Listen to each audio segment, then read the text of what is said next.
ഹരി ഓം ഹരി ഓം നാരായണ.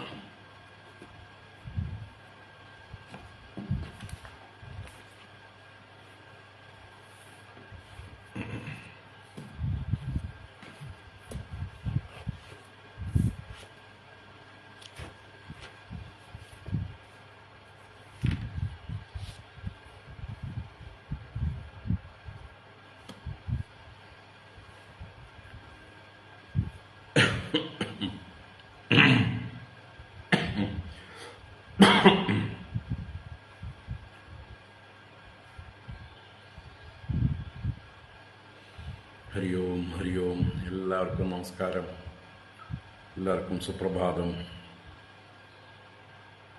ഓം ശുക്ലാം വരദരം വിഷ്ണും ശശിവർണം ചതുർഭുജം പ്രസന്നവദനം ധ്യായേത് സർവവിഘ്നോപശാന്തയേ. ഗുരവേ സർവലോകാനാം ഭിഷജേ ഭവരോഗിണാം നിധയേ സർവവിദ്യാനാം ദക്ഷിണാമൂർത്തയേ നമഃ. ജന്മാദ്യസ്യ യതോന്മയാദിതരതശ്ചാർത്ഥേഷ്വഭിജ്ഞസ്വരാട് തേനേ ബ്രഹ്മഹൃദായ ആദികവയേ മുഹ്യന്തി യത്സൂരയഃ. തേജോ വാരിമൃതാം യദാ വിനിമയോ യത്ര ത്രിസർഗോ അമൃഷാ ധാംനാ സ്വേന സദാ നിരസ്തകുഹകം സത്യം പരം ധീമഹി. ധർമ്മഃ പ്രോജ്ജിതകൈതവോऽത്ര പരമോ നിർമ്മത്സരാണാം സതാം. വേദ്യം വാസ്തവമത്ര വസ്തു ശിവദം താപത്രയോന്മൂലനം. ശ്രീമദ്ഭാഗവതേ മഹാമുനികൃതേ കിം വാ പരൈരീശ്വരഃ സദ്യോ ഹൃദ്യവരുധ്യതേത്ര കൃതിഭിഃ ശുശ്രൂഷുഭിസ്തൽക്ഷണാത്. നിഗമകൽപതരോർഗളിതം ഫലം സുഖമുഖാദമൃതദ്രവസംയുതം പിബത ഭാഗവതം രസമാലയം. മുഹുരഹോ രസികാ ഭുവി ഭാവുകാഃ. നാരായണം നമസ്കൃത്യ നരം ചൈവ നരോത്തമം ദേവീം സരസ്വതീം വ്യാസം തതോ ജയമുദീരയേത്. യം പ്രവ്രജന്തമനുപേതമപേതകൃത്യം ദ്വൈപായനോ വിരഹകാതര ആജുഹാവ. പുത്രേതി തന്മയതയാ തരവോഭിനേതുഃ തം സർവഭൂതഹൃദയം മുനിമാനതോസ്മി.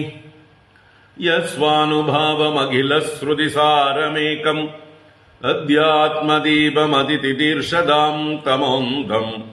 സംസാരിണാം കരുണയാഃ പുരാണഗുഹ്യം തം വ്യാസസൂനുമുപയാമി ഗുരും മുനീനാം. മൂകം കരോതി വാചാലം പങ്കും ലംഘയതേ ഗിരിം യത്കൃപാതമഹം വന്ദേ പരമാനന്ദമാധവം. യം ബ്രഹ്മാ വരുണേന്ദ്രരുദ്രമരുതഃ സ്തുന്വന്തി ദിവ്യൈസ്തവൈഃ വേദൈഃ സാംഗപദക്രമോപനിഷദൈഃ ഗായന്തി യം സമഗാഃ. ധ്യാനാവസ്ഥിതതദ്ഗതേന മനസാ പശ്യന്തി യം യോഗിനോ യസ്യാന്തം ന വിദുഃ സുരാസുരഗണാഃ. ദേവായ തസ്മൈ നമഃ. കോമളം കൂജയൻ വേണും ശ്യാമളോയം കുമാരകഃ. വേദവേദ്യം പരം ബ്രഹ്മ ഭാസതാം പുരതോ മമ. ഭൂതൈർമഹദ്ഭിർയയിമാ പുരോ വിഭുഃ നിർമ്മായ ശേതേ യദമൂഷു പൂരുഷഃ. ഭുങ്ക്തേ ഗുണാൻ ഷോഡശ ഷോഡശാത്മകഃ. സോലങ്കൃഷീഷ്ട ഭഗവാൻ വജാംസി മേ. സച്ചിദാനന്ദരൂപായ വിശ്വോത്പത്യാദിഹേതവേ താപത്രയ വിനാശായ ശ്രീകൃഷ്ണായ വയം നുമഃ. കൃഷ്ണായ വാസുദേവായ ഹരയേ പരമാത്മനെ പ്രണതക്ലേശനാശായ ഗോവിന്ദായ നമോ നമഃ. കൃഷ്ണായ വാസുദേവായ ദേവകീ നന്ദനായ ച നന്ദഗോപകുമാരായ ഗോവിന്ദായ നമോ നമഃ. നമഃ പങ്കജനാഭായ നമഃ പങ്കജമാലിനേ നമഃ പങ്കജനേത്രായ നമസ്തേ പങ്കജാംഗ്രയേ. പീതാംബരം കരവിരാജിത ശംഖചക്രകൗമോദഗീ സരസിജം കരുണാസമുദ്രം രാധാസഹായമതിസുന്ദരമന്ദഹാസം വാതാലയേശമനിശം ഹൃദി ഭാവയാമി. വാതാലയേശമനിശം ഹൃദി ഭാവയാമി.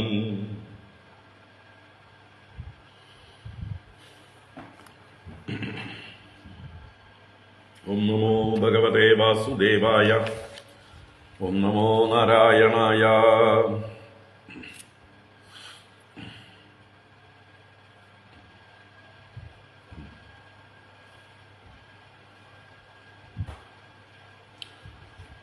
ഓം ശ്രീ ഗുരുവായൂരപ്പ ശരണം. ഓം നമഃ പരമഋഷിഭ്യോ നമഃ പരമഋഷിഭ്യഃ. ശ്രീ ഗുരുഭ്യോ നമഃ. ഹരി ഓം. എല്ലാവർക്കും നമസ്കാരം. എല്ലാവർക്കും സുപ്രഭാതം, ശുഭദിനം, സുസ്വാഗതം. ശ്രീമദ് ഭാഗവത ജ്ഞാനഗംഗ ശ്രീകൃഷ്ണ ലീലാമൃതത്തിലേക്ക് ഏവർക്കും സുസ്വാഗതം. ദശമസ്കന്ധം. ഇന്ന് 8-ാം അധ്യായത്തിലേക്ക് നമ്മൾ പ്രവേശിക്കും. 7-ാം അധ്യായത്തിലെ അവസാന ഭാഗം ഒരു 5 ശ്ലോകം ബാക്കിയുണ്ട്. നമുക്കിപ്പോൾ 7-ാം അധ്യായം 18-ാം ശ്ലോകം മുതൽക്ക് വായിക്കാം. തൃണാവർത്ത വധം എന്നുള്ള ചരിതം ഒന്നുകൂടെ വായിച്ചിട്ട് 18 മുതൽ വായിച്ചിട്ട് പിന്നെ നമുക്ക് ബാക്കിയുള്ളത് പറഞ്ഞ ശേഷം 8-ാം അധ്യായത്തിലേക്ക് പ്രവേശിക്കാം. ഓം നമോ ഭഗവതേ വാസുദേവായ. അത ശ്രീമദ്ഭാഗവതേ ദശമസ്കന്ധേ പൂർവാർദ്ധേ 7-മോऽധ്യായഃ. 18-ാമത്തെ ശ്ലോകം മുതൽ തൃണാവർത്ത വധം. ശ്രീശുക ഉവാച. ഏകദാരോഹമാരൂഢം ലാളയന്തീ സുതം സദീ ഗരിമാണം ശിശോർവോഢും നസേഹേ ഗിരികൂടവത്. ഭൂമൗ നിദായതം ഗോപീ വിസ്മിതാ ഭാരപീഡിത മഹാപുരുഷമാദധ്യൗ ജഗദാം ആസകർമ്മസു. ദൈത്യോ നാംനാ തൃണാവർത്തഃ കംസഭൃത്യഃ പ്രണോദിതഃ ചക്രവാദസ്വരൂപേണ ജഹാരാസീനമർഭകം. ഗോകുലം സർവമാവൃണ്വൻ മുഷ്ണൻ ചക്ഷൂംഷി രേണുഭിഃ ഈരയൻ സുമഹാഘോരശബ്ദേന പ്രതിശോ ദിശഃ. മുഹൂർത്തമഭവത് ഗോഷ്ടം രജസാ തമസാവൃതം സുതം യശോദാ നാപശ്യത തസ്മിന്യസ്തവദീയതഃ. നാപശ്യത് കശ്ചനാത്മാനം പരം ചാപി വിമോഹിതഃ തൃണാവർത്ത നിസൃഷ്ടാഭിഃ ശർക്കരാഭിരുപദ്രുതഃ. ഇതി കരപവനചക്രപാംസു വർഷേ സുതപദവീം അബലാ വിലക്ഷ്യ മാതാം അതികരുണമനുസ്മരന്ത്യശോചത് ഭുവി പതിതാ മൃതവത്സകായദാ ഗൗഃ. രുദിതമനുനിശമ്യ തത്ര ഗോപ്യോ വൃഷമനുതപ്തധിയോശ്രുപൂർണമുഖ്യഃ രുരുതുരനുപലഭ്യ നന്ദസൂനം പവന ഉപാരത പാംസു വർഷവേഗേ. തൃണാവർത്തഃ ശാന്തരയോ വാത്യാരൂപധരോഹരൻ കൃഷ്ണം നഭോഗതോ ഹന്തും നാശക്നോദ്ഭൂരിഭാരഭൃത. തമശ്മാനം മന്യമാന ആത്മനോ ഗുരുമത്വയാ ഗളേ ഗൃഹീത ഉത്സ്രഷ്ടും നാശക്നോദത്ഭുതാർഭകം. ഗളഗ്രഹണ നിശ്ചേഷ്ടോ ദൈത്യോ നിർഗതലോചനഃ അവ്യക്തരാവോ ന്യപതത് സഹ ബാലോ വ്യസുർവ്രജേ. തമന്തരിക്ഷാത് പതിതം ശിലായാം വിശീർണ സർവാവയവം കരാളം പുരം യഥാ രുദ്രശരേണ വിദ്ധം സ്ത്രിയോരുദത്യോ ദദൃശുഃ സമേതാഃ. പ്രാദായ മാത്രേ പ്രതിഹൃത്യ വിസ്മിതാഃ കൃഷ്ണം ച തസ്യോരസി ലംബമാനം തം സ്വസ്തിമന്ദം പുരുഷാദനീതം വിഹായ സാ മൃത്യുമുഖാത് പ്രമുക്തം ഗോപ്യശ്ച ഗോപാ കില നന്ദമുഖ്യാ ലബ്ധ്വാ പുനഃ പ്രാപുരതീവ മോദം അഹോപദാത്യത്ഭുതമേഷ രക്ഷസാ ബാലോ നിവൃത്തിം ഗമിതോപ്യഗാത് പുനഃ ഹിംസ്രസ്വപാപേന വിഹിംസിതഃഖലഃ സാധുഃ സമത്വേന ഭയാദ് വിമുച്യത്തെ കിം നസ്തപശ്ചീർണമഘോക്ഷചാർച്ചനം പൂർത്തേഷ്ടദത്തം ഉത ഭൂതസൗഹൃദം യൽ സംപരേതഃ പുനരേവ ബാലകോ ദിഷ്ട്യാ സ്വബന്ധൂൻ പ്രണയന്നുപസ്ഥിതഃ ദൃഷ്ട്വാദ്ഭുതാനി ബഹുശോ നന്ദഗോപോ ബൃഹദ്വനെ വസുദേവ വചോ ഭൂയോ മാനയാമാസ വിസ്മിതഃ ഏകദാർഭകമാദായ സ്വാംഗമാരോപ്യ ഭാമിനി പ്രസ്നുതം പായയാമാസ സ്തനം സ്നേഹപരിപ്ലുത പീതപ്രായസ്യ ജനനീ സാ തസ്യ രുചിരസ്മിതം മുഖം ലാളയതി രാജൻ ജൃംഭതോ ദദൃശേ ഇദം ഖം രോദസേ ജ്യോതിരനീകമാശാഃ സൂര്യേന്ദുവന്നിശ്വസനാംബുതീംശ്ച ദീപാന്നകാൻ തദ്ദുഹിതൃർവനാനി ഭൂതാനി യാനി സ്ഥിരജംഗമാനി സാ വീക്ഷ്യ വിശ്വം സഹസാ രാജൻ സഞ്ജാതവേ വധുഃ സംനീല്യ മൃഗശാപാക്ഷി നേത്രേ ആസീത് സുവിസ്മിതാ. ഹരി ഓം. ഇത് ശ്രീമദ്ഭാഗവതേ മഹാപുരാണേ പാരമഹംസ്യാം സംഹിതായാം ദശമസ്കന്ധേ പൂർവാർദ്ധേ തൃണാവർത്തമോക്ഷോ നാമ സപ്തമോऽധ്യായഃ. സർവത്ര ഗോവിന്ദനാമ സങ്കീർത്തനം. ഗോവിന്ദ ഗോവിന്ദ. നാരായണാഖില ഗുരോ ഭഗവൻ നമസ്തേ. നാരായണാഖില ഗുരോ ഭഗവൻ നമസ്തേ. നാരായണാഖില ഗുരോ ഭഗവൻ നമസ്തേ. നാരായണ. ഹരി ഓം. എല്ലാവർക്കും ഒരിക്കൽ കൂടെ നമസ്കാരം, ഒരിക്കൽ കൂടെ സുപ്രഭാതം, ശുഭദിനം, സുസ്വാഗതം.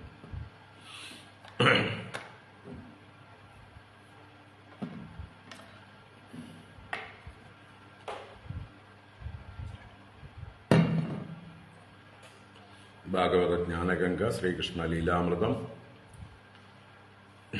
ദശമസ്കന്ധം. ഇപ്പോൾ 7-ാം അധ്യായത്തിന്റെ പകുതി ആണ് വായിച്ചത്. ഇനി നമ്മൾ 8-ാം അധ്യായത്തിലേക്ക് ഇത് കഴിഞ്ഞിട്ട് പ്രവേശിക്കും. അപ്പോൾ 7-ാം അധ്യായം ഭഗവാന്റെ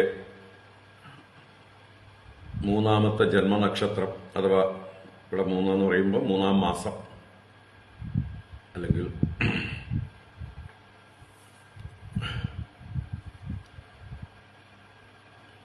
ഓരോ മാസത്തിലും വരുന്ന ആ നക്ഷത്രത്തിൽ 3-ാമത്തെ നക്ഷത്ര ദിവസമാണ് ഭഗവാൻ കമിഴുന്നത്, ഉത്ഥാനം ചെയ്തത്.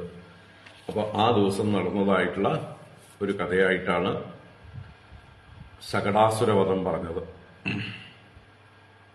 ഭഗവാനെ ആ ദിവസം നല്ല ആഘോഷമായി കുളിപ്പിച്ച് നല്ല വസ്ത്രങ്ങളൊക്കെ ധരിച്ച് ഉറക്കം ഭാവിച്ചപ്പോൾ ഒരു വണ്ടിയുടെ അടിയിൽ കിടത്തിയതും യശോദ വന്ന അതിഥികളെ, സ്ത്രീകളെ എല്ലാം സൽക്കരിക്കാനായിട്ട് ആകെ ബഹളത്തിലായിരുന്നു. ആ സമയത്താണ് ഈ കുട്ടി കരഞ്ഞ് കാലൊന്ന് കുടഞ്ഞത്. ആ സമയത്ത് ആ ശകടത്തിൽ തട്ടി ആ വണ്ടി തകർന്നു വീണു. ആ ഭയങ്കര ശബ്ദം കേട്ട് എല്ലാവരും ഓടി വന്ന് നോക്കിയപ്പോൾ അത്ഭുതമായിട്ടുള്ള ആ ദൃശ്യം. അപ്പോൾ ആരാണ് ഇതിന് കാരണം എന്നെല്ലാം അവരെല്ലാം അന്വേഷിച്ചു. എങ്ങനെയാണ് ഈ വണ്ടി വീണതെന്ന് ആർക്കും ഉത്തരവൊന്നും കിട്ടിയില്ല. പക്ഷെ കുട്ടികൾ പറഞ്ഞു, രുദത അനേന പാതേന ക്ഷിപ്തം, കരയുന്ന ഇവനാൽ കാലുകൊണ്ട് ക്ഷേപിക്കപ്പെട്ടു. ഇത് ഞങ്ങൾ കണ്ടതാ, സംശയമില്ല, വേറൊരു കാരണവുമില്ല എന്ന് പറഞ്ഞു. പക്ഷേ ബാലവാക്യം എന്ന് കരുതി ഈ ഭഗവാന്റെ പ്രഭാവം അറിയാത്ത ഈ നന്ദഗോപാദികൾ അത് വിശ്വസിച്ചില്ല.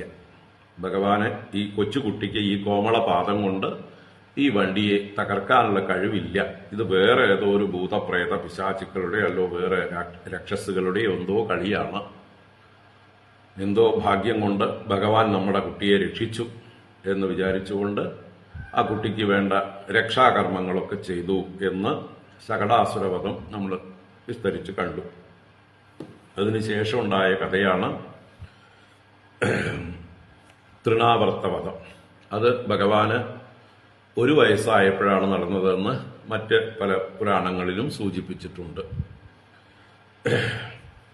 അപ്പോൾ ഇടയ്ക്ക് നടക്കുന്ന പല ചെറിയ കഥകളും ഇവിടെ ശ്രീ ശുകബ്രഹ്മർഷി പരാമർശിക്കുന്നില്ല.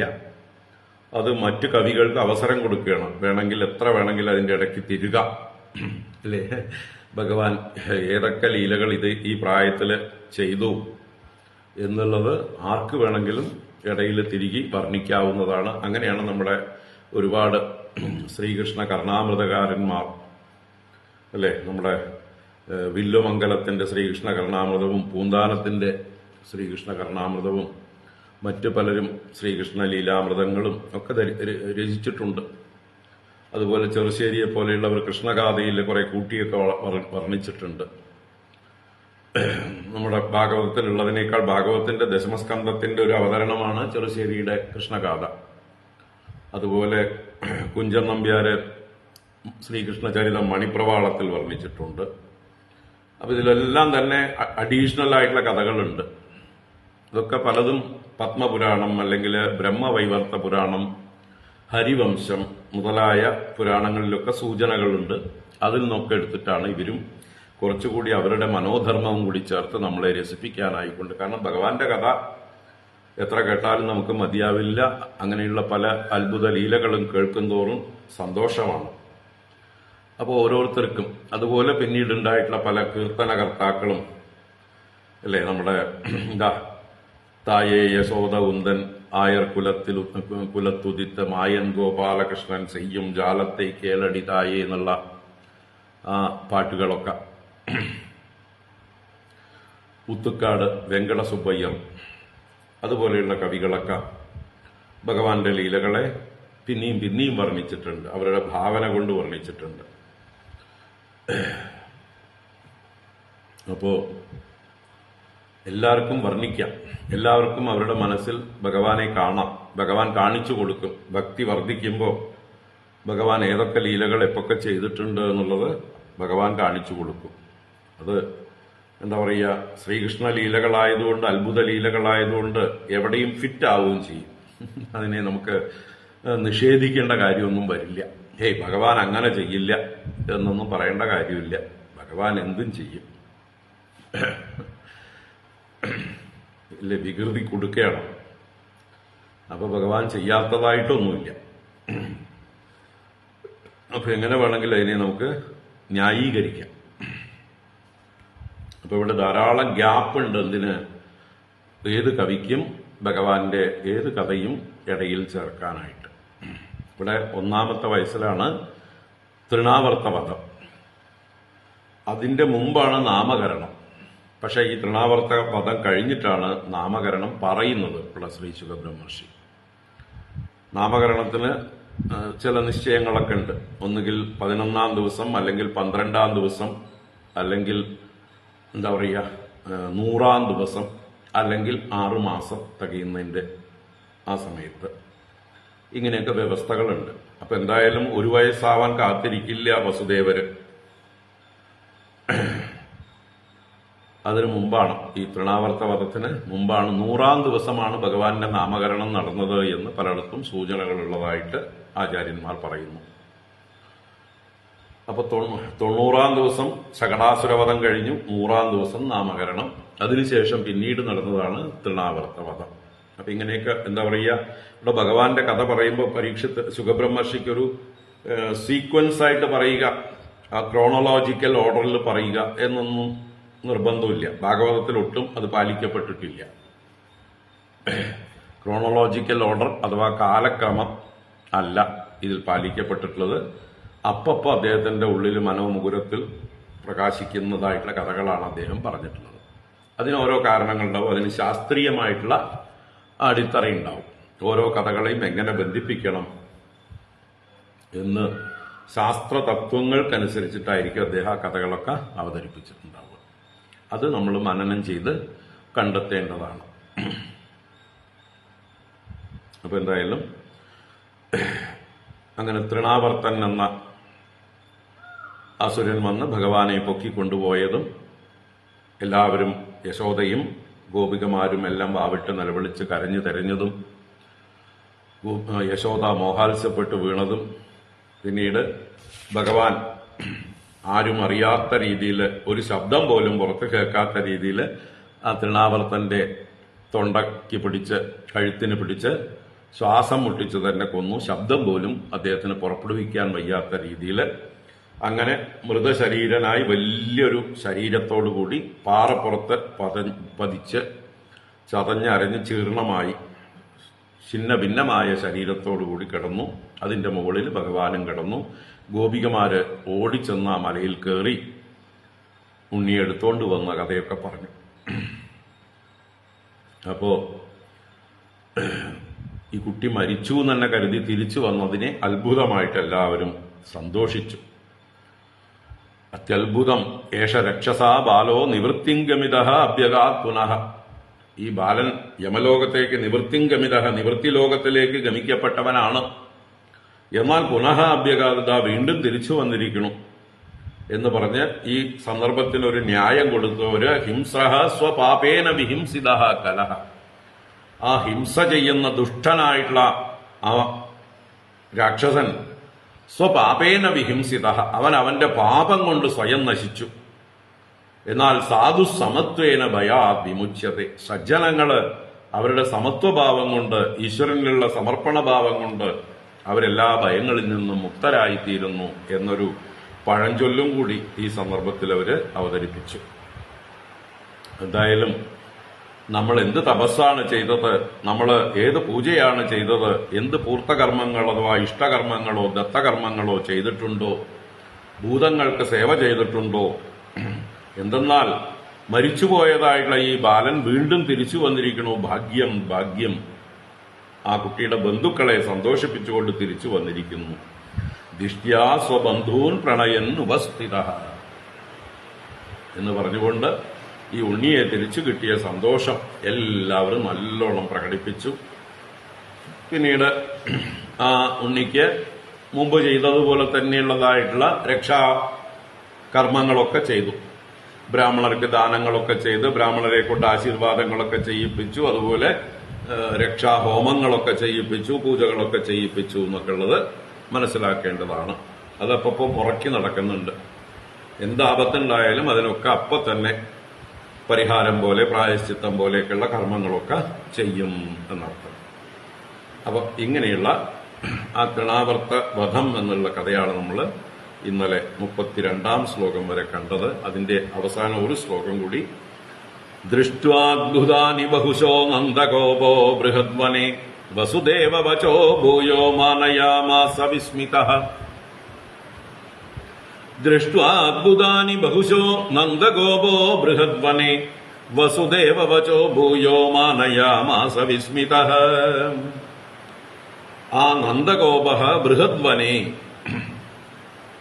നന്ദഗോപൻ ഈ ബൃഹദ്വനം എന്ന പേരുള്ള ഈ ഗോകുലത്തിൽ എന്താണ് ബഹുശഃ അത്ഭുതാനി ദൃഷ്ട്വ.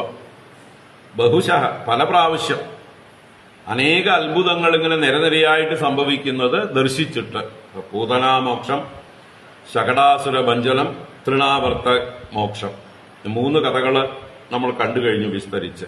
അതിന്റെ ഇടയ്ക്ക് എന്തൊക്കെ നടന്നിട്ടുണ്ടോ എന്നുള്ളത് അല്ലേ ഇവർക്ക് തന്നെ അറിയുള്ളൂ, ഋഷീശ്വരന്മാർക്കേ അറിയുള്ളൂ, ഭഗവാനെ അറിയുള്ളൂ. അപ്പൊ എന്തായാലും ദിവസം എന്ന് പറഞ്ഞ പോലെ പല അത്ഭുതങ്ങളും അവിടെ സംഭവിക്കുന്നു. അങ്ങനെ ബഹുശഃ അത്ഭുതാനി ദൃഷ്ട്വാ വിസ്മിതഃ. ആ നന്ദഗോപൻ തന്നെ ആശ്ചര്യപ്പെടുന്നു. എന്താ ഇത്? എവിടെ നോക്കിയാൽ എപ്പോ നോക്കിയാൽ എന്റെ കുട്ടിയുടെ നേരെ എന്തൊക്കെയോ അപകടങ്ങൾ വന്നു ചേരുന്നു. എന്നാൽ ഈശ്വര കാരുണ്യം കൊണ്ട് അതൊക്കെ നീങ്ങിപ്പോവുകയും ചെയ്യുന്നു. ഒന്നും പറ്റാതെ രക്ഷപ്പെടുന്നു. എന്തൊരു ഭാഗ്യം, എന്തൊരു ഭാഗ്യം എന്ന്. ആരാണ് എന്നെ രക്ഷിക്കുന്നത്? ഈശ്വരനല്ലാതെ വേറെ ആരുമല്ല എന്ന് ആ ഭഗവാന്റെ നേർക്കുള്ളതായിട്ടുള്ള ഭക്തി വർദ്ധിക്കുമാർക്ക് നന്ദഗോപർക്കും യശോദയ്ക്കും ഗോപന്മാർക്കും ഒക്കെ. അപ്പൊ അങ്ങനെ ആ വിസ്മിതനായിട്ടുള്ള നന്ദഗോപര് വസുദേവ വചഃ ഭൂയഃ മാനയാമാസ.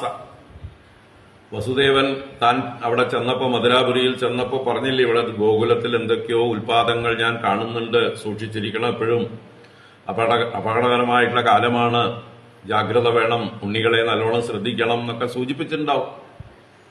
അപ്പോ അത് വീണ്ടും വസുദേവ വചഃ ഭൂയഃ വീണ്ടും മാനയാമാസ, അതിനെ മാനിച്ചു, പൂജിച്ചു, ബഹുമാനിച്ചു, ഉള്ളില് അതിനെ ഓർത്തു എന്നർത്ഥം. തീർച്ചയായിട്ടും അദ്ദേഹം പറഞ്ഞത് സത്യമാണ്. അത് നമ്മൾ ജാഗ്രതയോടെ എപ്പോഴും ഓർമ്മയിൽ വെക്കണം. ഒരു ഋഷി തുല്യനായിട്ടുള്ള അദ്ദേഹം ഒരു ദൈവജ്ഞനെ പോലെ ചില കാര്യങ്ങളൊക്കെ മുൻകൂർ പ്രവചിച്ചിരിക്കുകയാണ്. അത് നമ്മൾ സ്വീകരിച്ച് ജാഗ്രതയോടുകൂടി ഇരിക്കണം എന്നുള്ളത് അദ്ദേഹത്തിന്റെ ഒരു ഉള്ളിൽ തോന്നിയെന്ന് താല്പര്യം. മാനയാമാസ വിസ്മിതഃ. അപ്പോ ഇങ്ങനെ തൃണാവർത്തവധം എന്നുള്ളതായിട്ടുള്ള കഥ ഇവിടെ തീരുന്നു. പിന്നൊരു സംഭവം ഏകത എന്ന് പറഞ്ഞ് ആരംഭിക്കുകയാണ്. പിന്നൊരിക്കൽ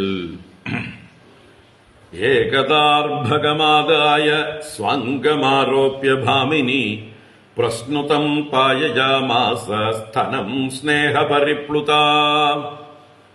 ഏകദാർഭകമാദായ സ്വാംഗമാരോപ്യ ഭാമിനി പ്രശ്നുതം പായയാമാസ സ്തനം സ്നേഹപരിപ്ലുത. ഏകദാ ഭാമിനി യശോദ അർഭകമാദായ സ്വാംഗം ആരോപ്യ. ഏകദ എന്ന് പറഞ്ഞാൽ ഒരിക്കൽ, പിന്നൊരിക്കൽ. ഭാമിനി യശോദ, ആ ഭാമിനിയായ യശോദ, എന്താ പറയുക, എല്ലാ ഗുണങ്ങളും തികഞ്ഞവൾ, മംഗളമായിട്ടുള്ള കല്യാണമായിട്ടുള്ള ഗുണങ്ങളെല്ലാം തികഞ്ഞവളായിട്ടുള്ള ആ ദേവി, യശോദാദേവി, അർഭകം ആദായ. അർഭകൻ എന്നാൽ ബാലൻ, കുട്ടി, വാവിട്ട് നിലവിളിച്ച് കരയുന്ന പ്രായത്തിലുള്ള കുട്ടി എന്നർത്ഥമാണ്. കുട്ടികൾക്ക് ലജ്ജയൊന്നുമില്ല, എന്തിനും ഏതിനും വാശി പിടിച്ച് കരയാൻ. അങ്ങനെ ശബ്ദമുണ്ടാക്കി കരയുന്ന ആ പ്രായം തന്നെയാണ് അർഭകന്മാരും. അപ്പൊ അർഭകം ആദായ, കുട്ടിയെ എടുത്ത് സ്വാംഗം ആരോപ്യ, തന്റെ മടിയിലേക്ക് പിടിച്ചിരുത്തിയിട്ട് ആരോപ്യ. അപ്പൊ കുട്ടി കളിച്ചോണ്ടിരിക്കുകയായിരിക്കും, ആ സമയത്തായിരിക്കും പിടിച്ചിരുത്തിയത് എന്തായാലും. എന്നിട്ടോ ഈ വാത്സല്യം കൊണ്ട്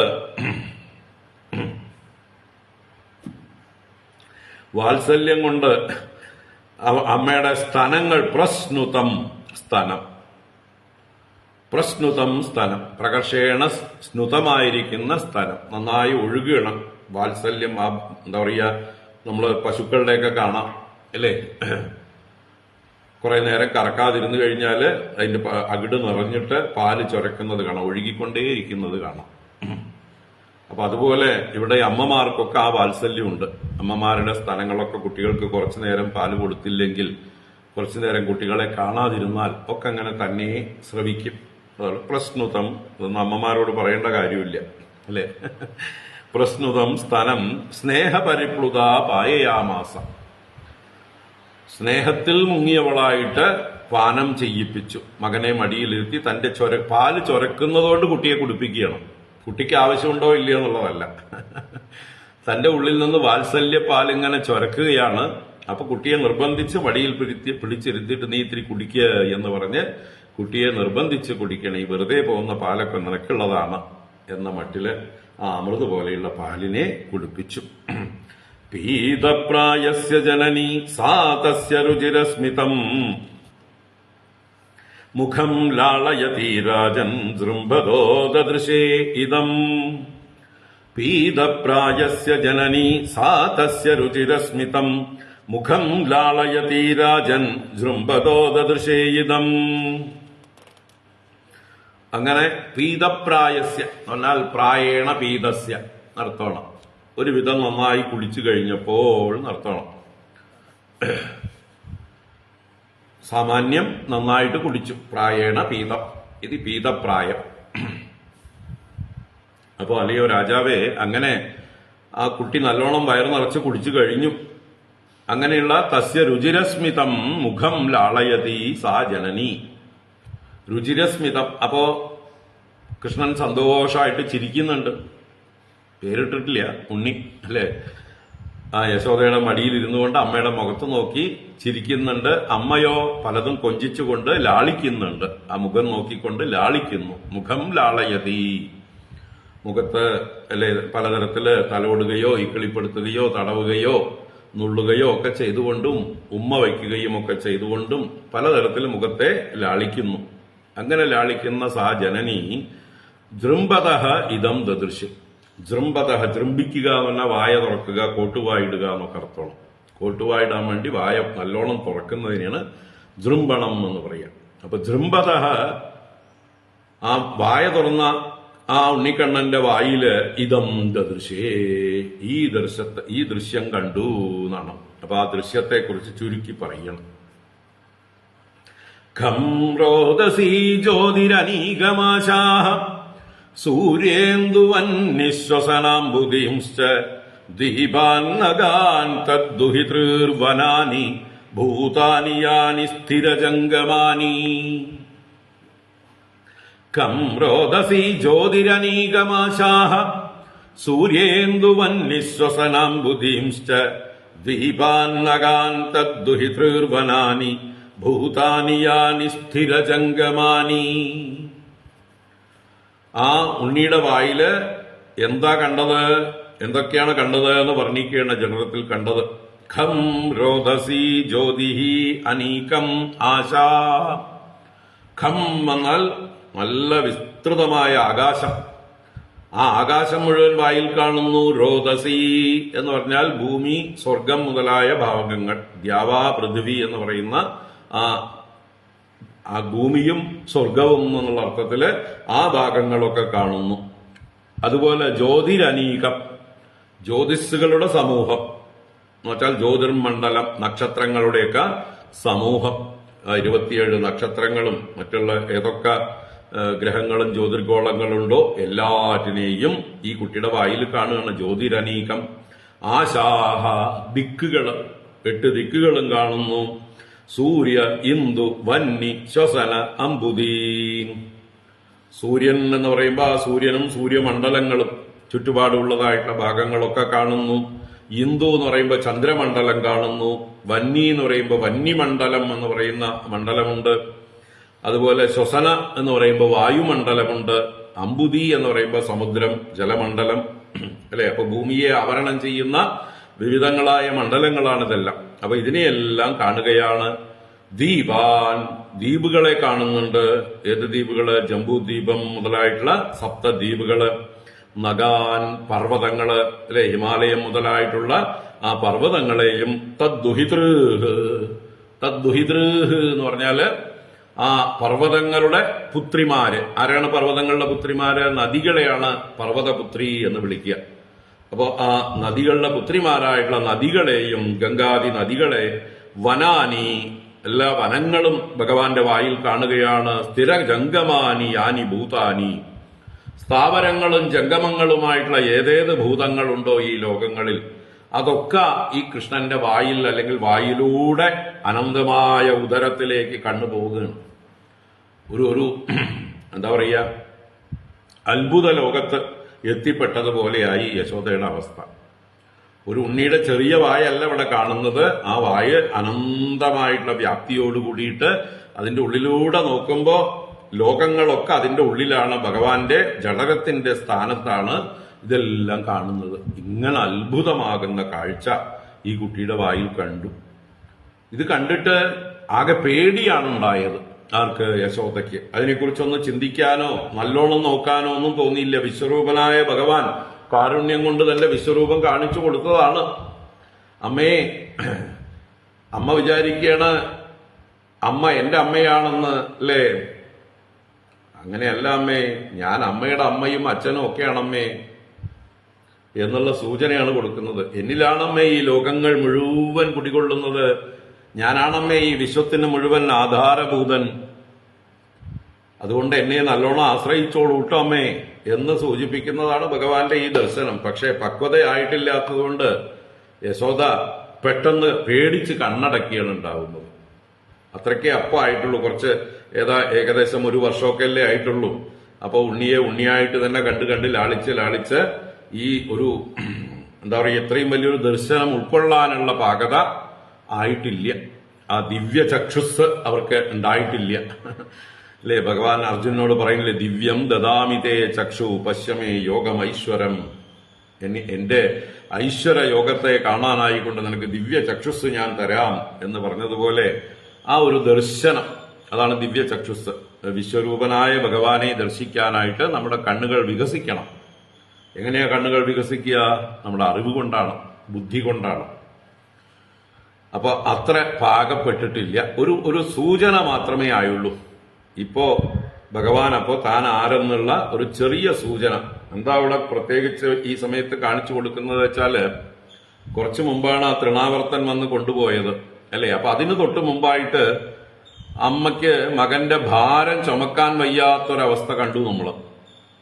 ആ ഗരിമാണം ഓടും,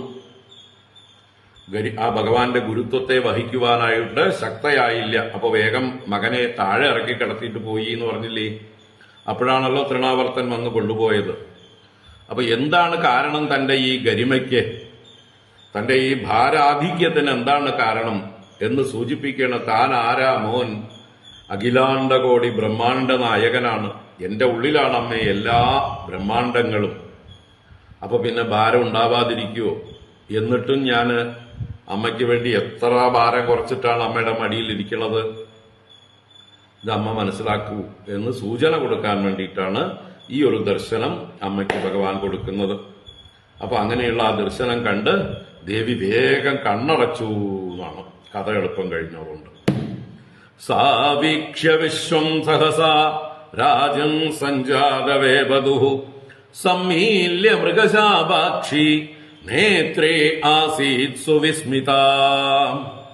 സാവീക്ഷ്യ വിശ്വം സഹസാ രാജൻ സഞ്ജാതവേപതു സമ്മീല്യ മൃഗശാപാക്ഷി നേത്രേ ആസീത് സുവിസ്മിത. അല്ലയോ പരീക്ഷിത് രാജാവേ, ആ മൃഗശാപാക്ഷി, സാ മൃഗശാപം എന്ന് പറഞ്ഞാല് മാൻകുട്ടി എന്നാണ് അർത്ഥം.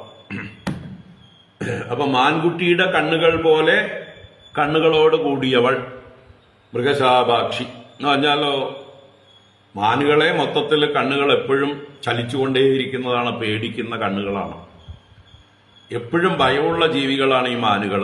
അവരെ ആക്രമിക്കാൻ ചുറ്റുപാടും പലതരത്തിലുള്ള വന്യമൃഗങ്ങൾ ഉണ്ടാവും. ചെന്നായ്ക്കളും കുറുക്കന്മാരും കഴുതപ്പുലികളും പുലികളും സിംഹങ്ങളും കടുവകളും എന്ന് പറഞ്ഞ പോലെ ആരൊക്കെയാണ് ആക്രമിക്കാൻ ചുറ്റും വളയുന്നത് എന്നറിയില്ല. എന്തിനാ മാൻകുട്ടികളെ കഴുകനും പരുന്തും വരെ കൊത്തിയെടുത്തോണ്ട് പോകും. നല്ല ജീവനോടെ ഓടി നടക്കുന്ന മാൻകുട്ടികളെ കണ്ടു കഴിഞ്ഞാല് ആകാശത്തുനിന്ന് കഴുകനും പരുന്തും താഴ്ന്നു വന്ന് നഖം കൊണ്ട് പൊക്കിയെടുത്തോണ്ട് പോകും. അപ്പൊ ചെറിയ മാൻകുട്ടികൾക്ക് അത്രയും പേടിയാണ്, എപ്പോഴും വറച്ചുകൊണ്ട് നോക്കിക്കൊണ്ട് നടക്കുകയാണ്. അപ്പൊ ഇത് കണ്ടിട്ട് ഇവളും മൃഗശാപാക്ഷിയായി. ഈ വിസ്മയ ലോകത്തിലേക്ക് കണ്ണിങ്ങനെ അങ്ങോട്ടും ഇങ്ങോട്ടും ഒക്കെ നോക്കിച്ച് ആകെ ഭയപ്പെട്ട് ഭയചകിതയായി എന്നർത്ഥം. ഒരു മാൻകുട്ടിയെ പോലെ ആയി തീർന്നു. അങ്ങനെ പരവശയായ അവൾ സാ സഹസാ വിശ്വം വീക്ഷ്യ, ഈ വിശ്വത്തെ മുഴുവൻ ഈ ഉണ്ണിയുടെ വായിൽ കണ്ടിട്ട് സഞ്ജാത വേപതുഹു, വിറച്ചു ശരീരം, വേപതു സഞ്ജാതമായി പേടികൊണ്ട് വിറയ്ക്കുകയാണ്. എന്താ ഈ കാണുന്നത്? ഈ ഉണ്ണിയുടെ മേലെ എന്ത് ബാധയാണ്? എന്ത് ഭയങ്കര രംഗമാണ് താൻ ഈ കാണുന്നത്? വിശ്വസിക്കാനാവുന്നില്ല. ഇത് സ്വപ്നമാണോ കാണുന്നത്, യാഥാർത്ഥ്യമാണോ? ഒന്നും അറിയാത്ത രീതിയിൽ ഒരു പരിഭ്രമമായി. അങ്ങനെ ഭയപ്പെട്ടുകൊണ്ട് ഇത് ഉൾക്കൊള്ളാനുള്ള കരുത്തില്ല. അങ്ങനെ സുവിസ്മിത, അത്യന്തം ആശ്ചര്യപ്പെട്ടവളുമായി. എന്താണിത് എന്ന് പിടികിട്ടാതെ, ഉത്തരം കിട്ടാത്തൊരു വല്ലാത്തൊരു അവസ്ഥയായിരുന്നു. അങ്ങനെ സുവിസ്മിത നേത്രേ സമ്മീല്യ ആസീ, തന്റെ രണ്ട് നേത്രങ്ങളെയും സമ്മീല്യ, നന്നായിട്ട് സമ്യക്കായി മീലനം ചെയ്തു. മീലനം ചെയ്യുക, കണ്ണുകൾ മിഴികൊണ്ട് അടയ്ക്കുക. അങ്ങനെ നന്നായി അടച്ചിട്ട് ആസീത്, മിണ്ടാതിരുന്നു.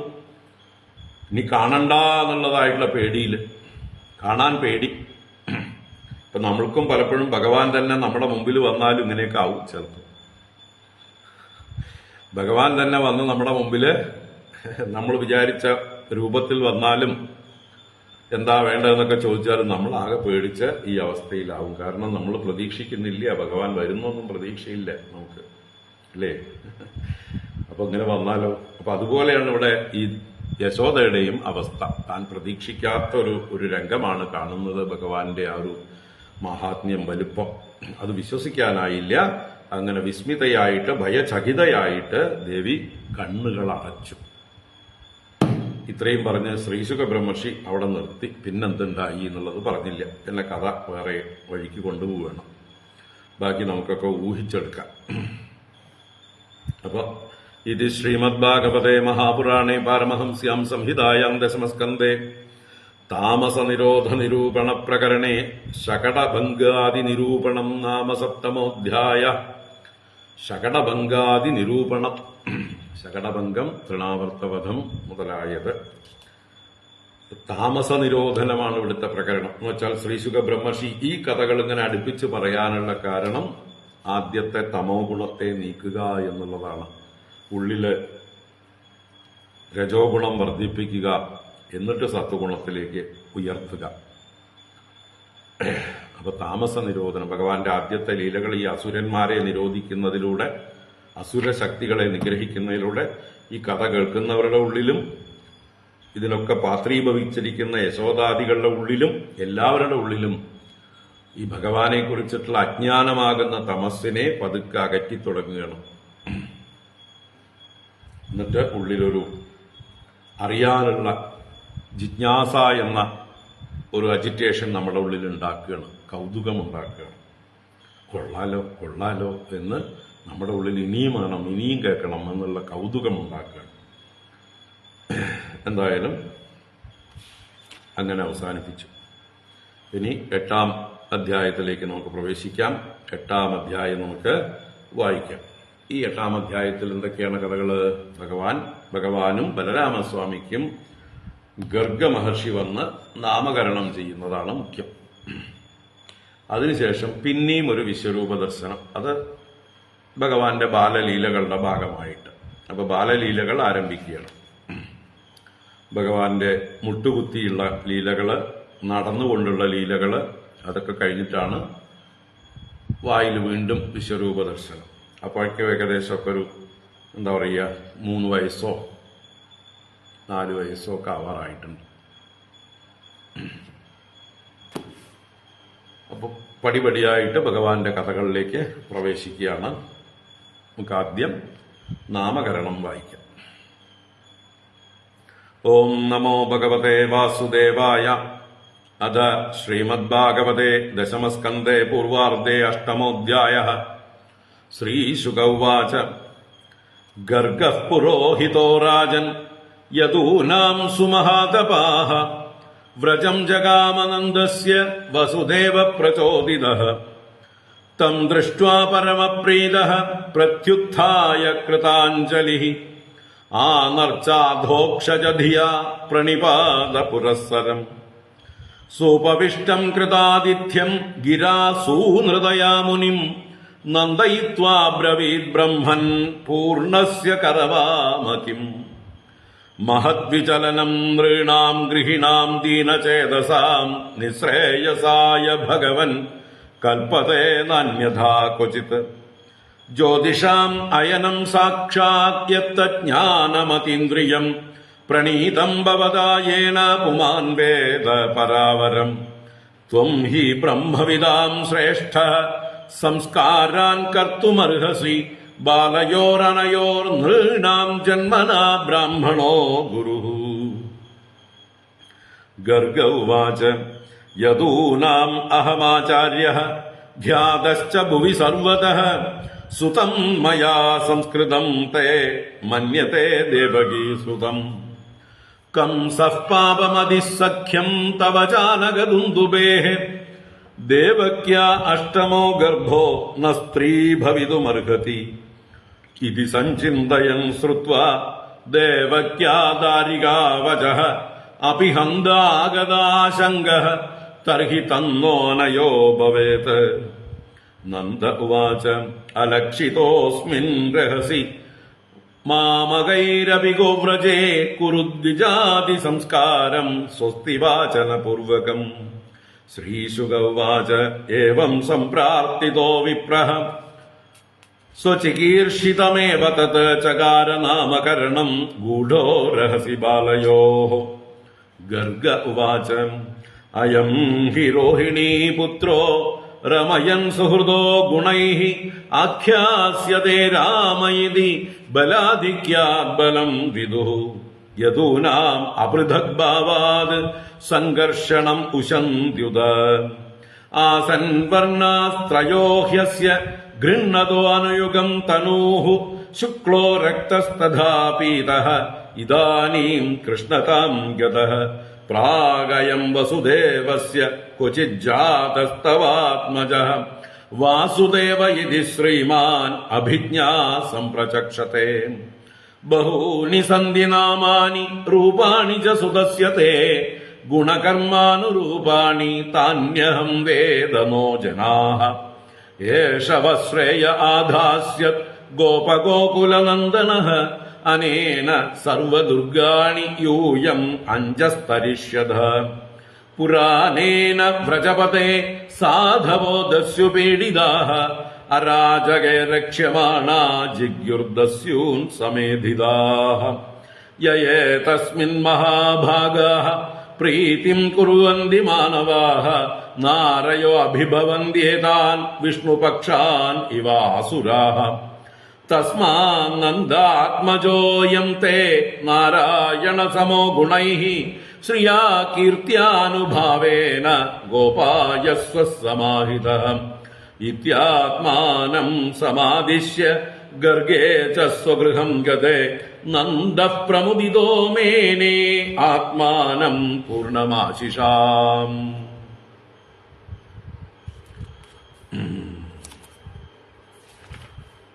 അവിടെ നിൽക്കണ്ടേ നമുക്ക്. ഇത് കഴിഞ്ഞിട്ട് നമുക്ക് വൈകുന്നേരം മുഴുവൻ വായിക്കാം.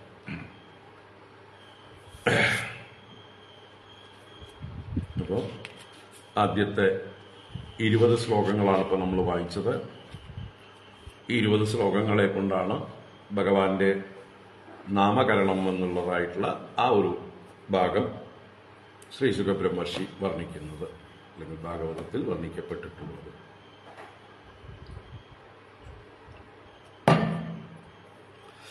പിന്നീട് ഭഗവാന്റെ ബാലലീലകൾ, മുട്ടുകുത്തി കളിക്കുന്നതും നടന്നുകൊണ്ടുള്ള ഗോകുലത്തിൽ തന്നെ ചെയ്യുന്നതായിട്ടുള്ള ലീലകളും, കൂട്ടത്തിൽ മണ്ണ് തിന്നു എന്നുള്ളതായിട്ടുള്ള കഥ പറഞ്ഞുകൊണ്ട് ഭഗവാന്റെ വായിൽ വിശ്വരൂപം മുഴുവൻ യശോദ കാണുന്നതും.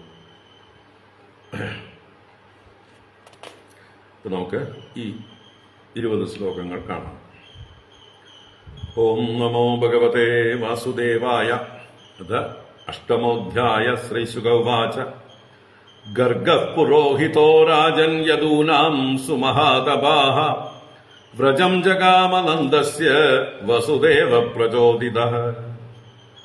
ശ്രീശുക ഉവാച.